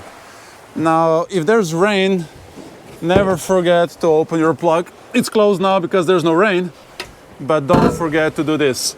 I'll put it back because we're gonna need it in 1 hour. But if your boat fills up with water, it might be too much weight, everything might break. And I still love my carabine on this side, so wherever I come I can just hook to the boat or to the pier. And I still love this knot I've done here. You see, it's still the first rope. It's a special knot that reduces friction. We've talked this before in my videos. And the fenders, you see, they're all worn out, but that's because the boat is not worn out now. It's a good protection. And I just love these red buoys. They do the job exceptionally well. And this system we've done with these things, you know, for quick release when you go in the water. It's like the best ever. So we've figured out now the best solution, I think. It works really well. Okay, so now we're gonna put the sails down. There was one guy commenting that what I do is not right. So I'm gonna show you how he does, or like we've done that way many times, and I'll show you my way, and then you judge on yourself what is gentler. So the typical way of putting the sails down is,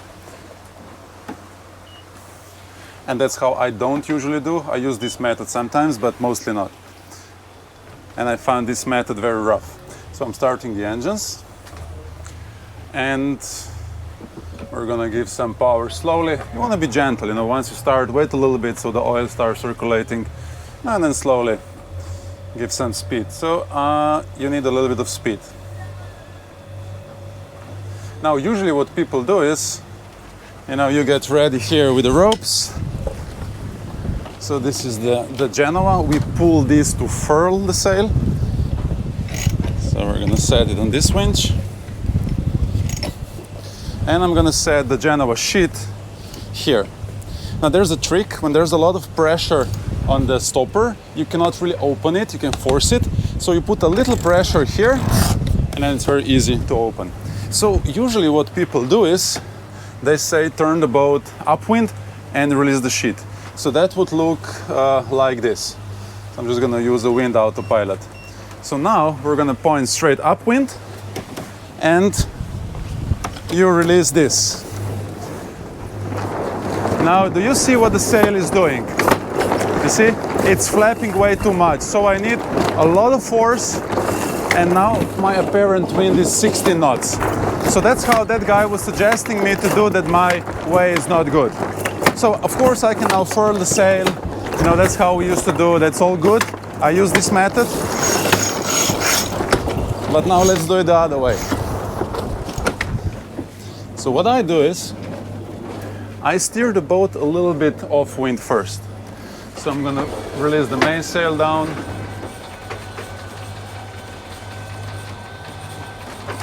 Okay. And then maybe a little bit on the main sheet. And then we go even more downwind. I'm also opening the Genoa now. See, basically I'm steering kind of downwind.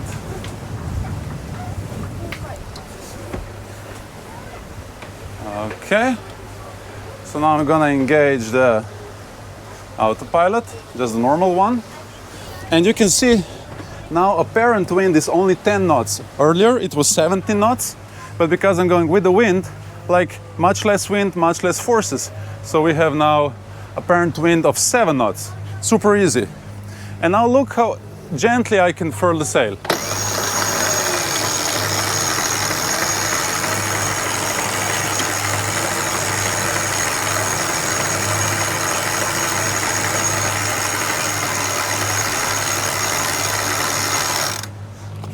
You see?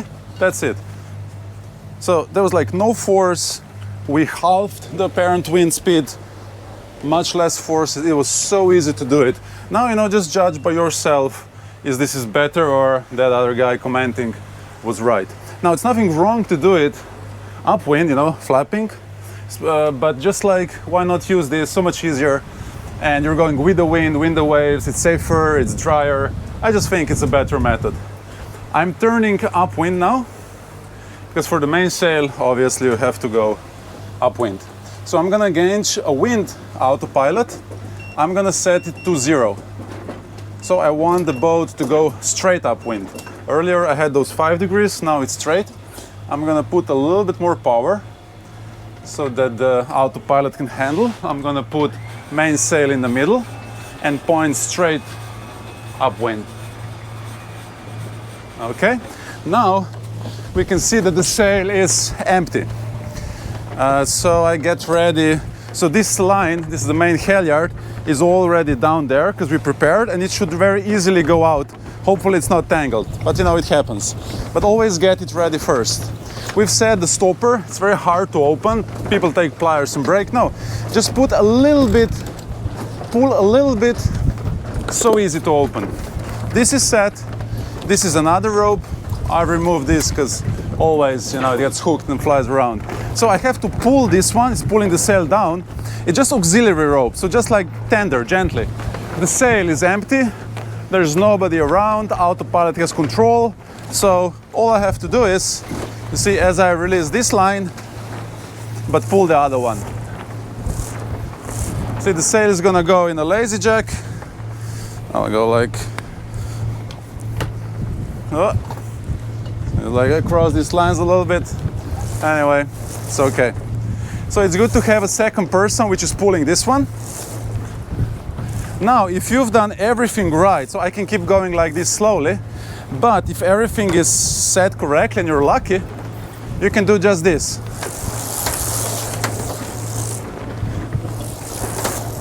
You see, now it got hooked because it's not good, but it's okay. So this is a fast method and it kind of works. So very simple, very easy. And then all I have to do is, you know, I always hook the halyard around the sail. I climb up. So I'll show you. So I put these guys out, climb up.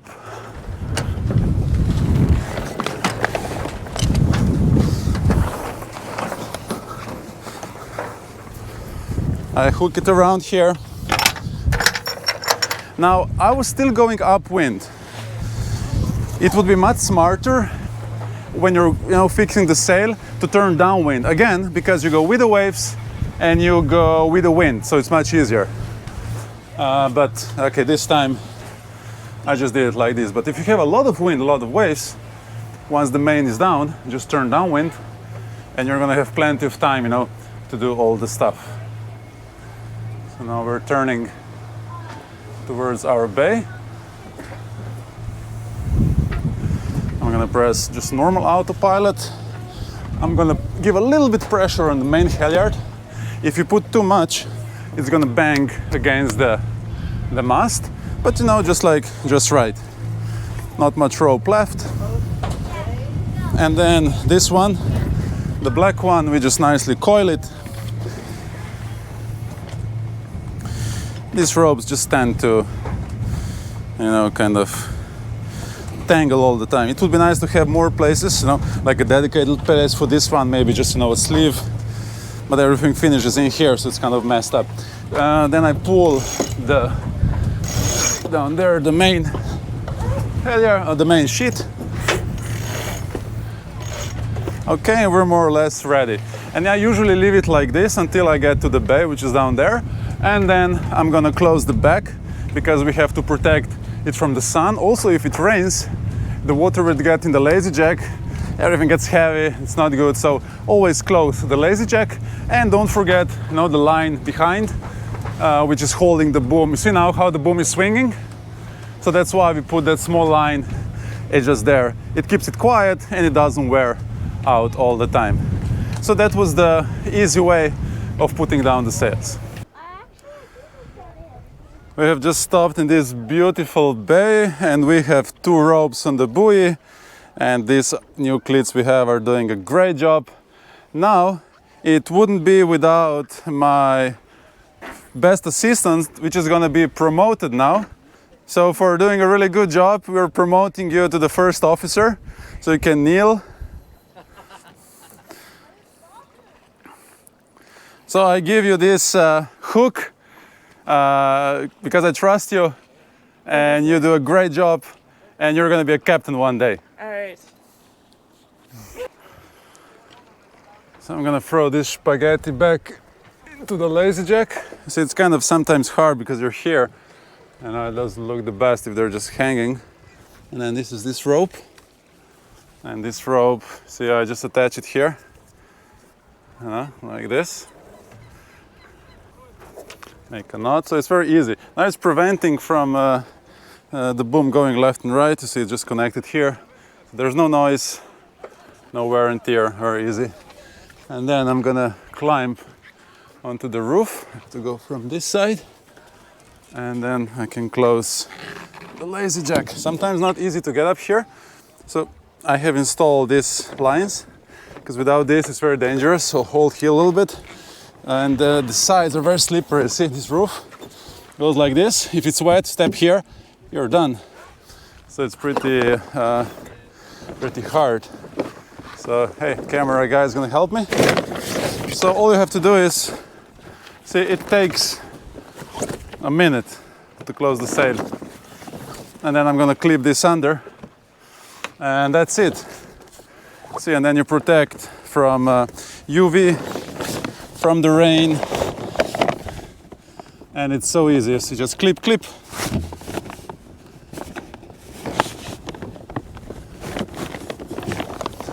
Now most of the sailors are lazy doing this. The owners would, but usually just skippers and people who rent don't. The sail is being destroyed, but it only takes, just a couple of seconds. This is a good example. You see the buoy? We have 2 ropes. Now one rope is on the top and one rope goes under. You see? If you're not sure that the point on the top of the buoy is the strong point, many times we go under. Now you're never sure exactly, so it's better, to check the buoy. In this example, probably we could be both ropes on the top, because this loop is from steel and goes through the buoy.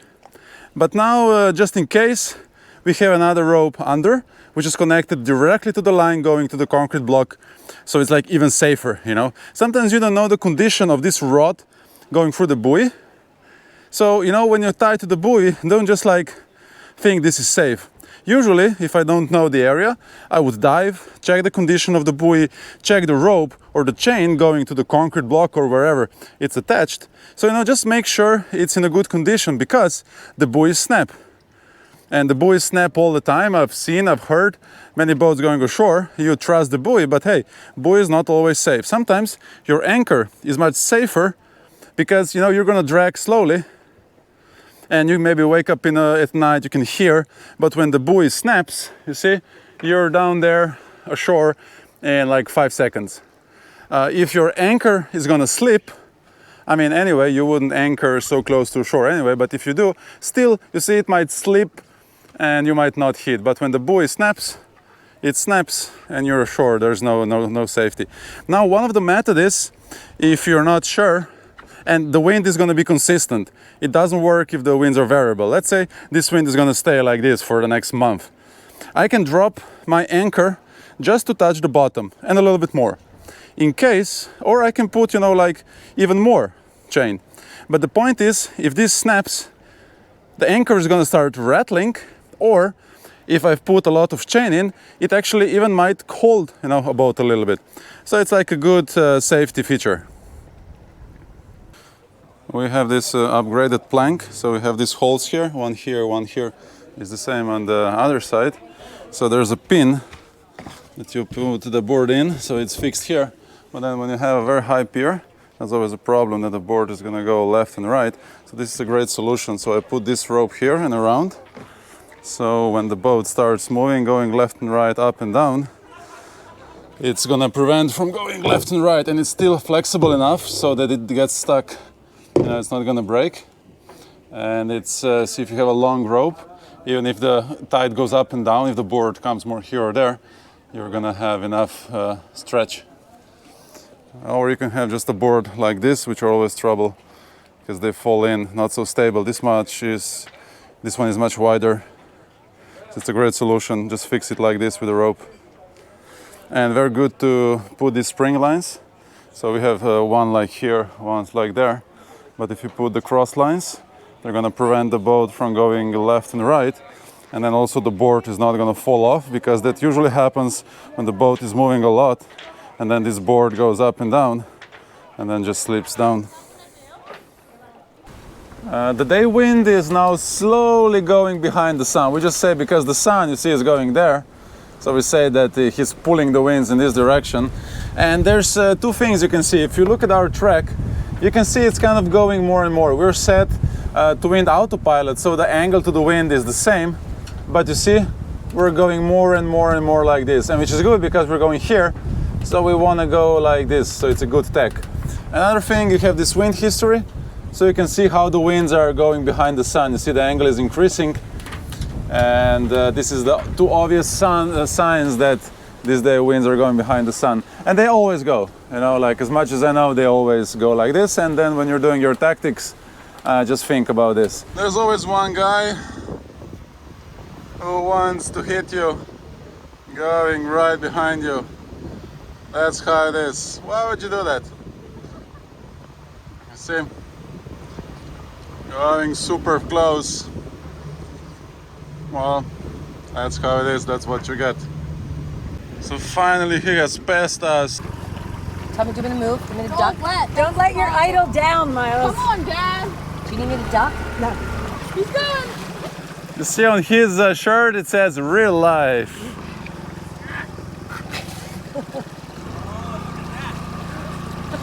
Is that bad? Wow, that looks so fun. He's like Tom Hanks in that movie. He's like Flash. I can't see him. No. And our boats in this beautiful water.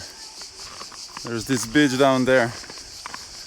That's a paradise. Just look at this. And these pine trees and the crickets. What an amazing place this is. Okay.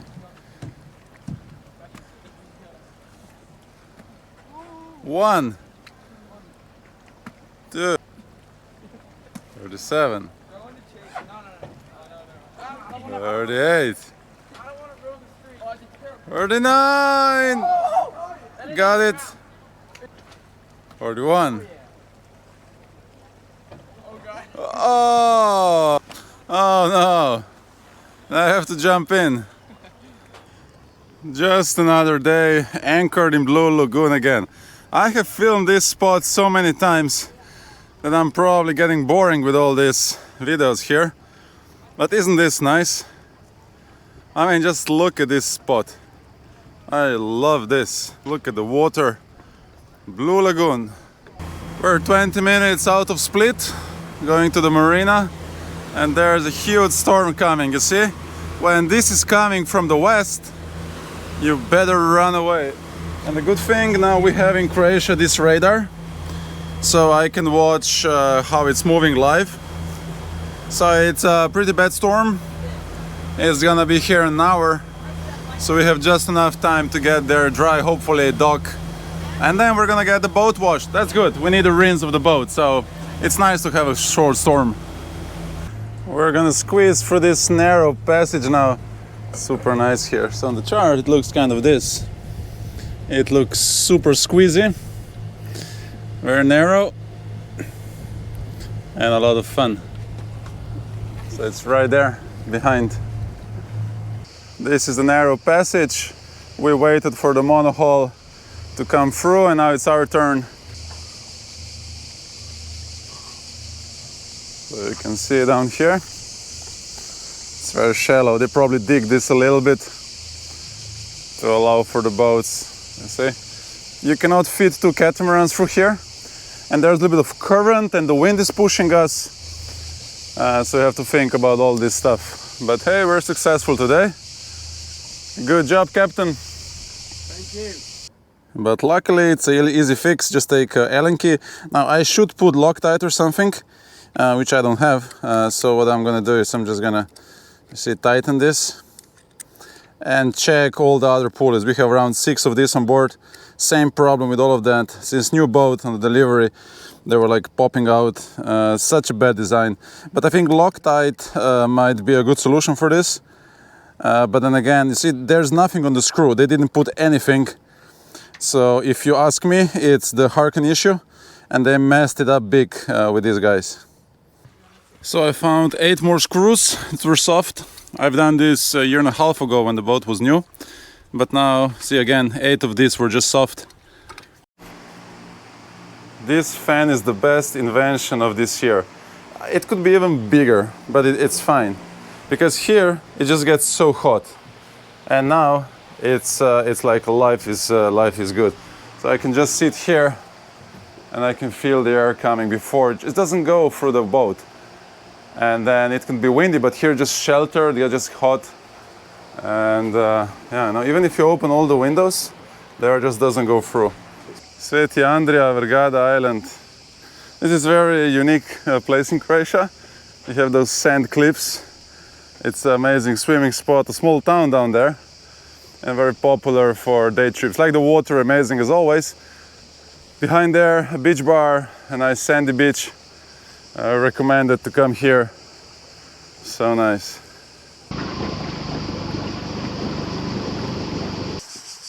Look at this. This is not like usual. These trees are not gonna be here for long. And I got so lucky, so I dropped the anchor for the dinghy. Now you can pull it out, but hey, always have an anchor. Drop an anchor far out.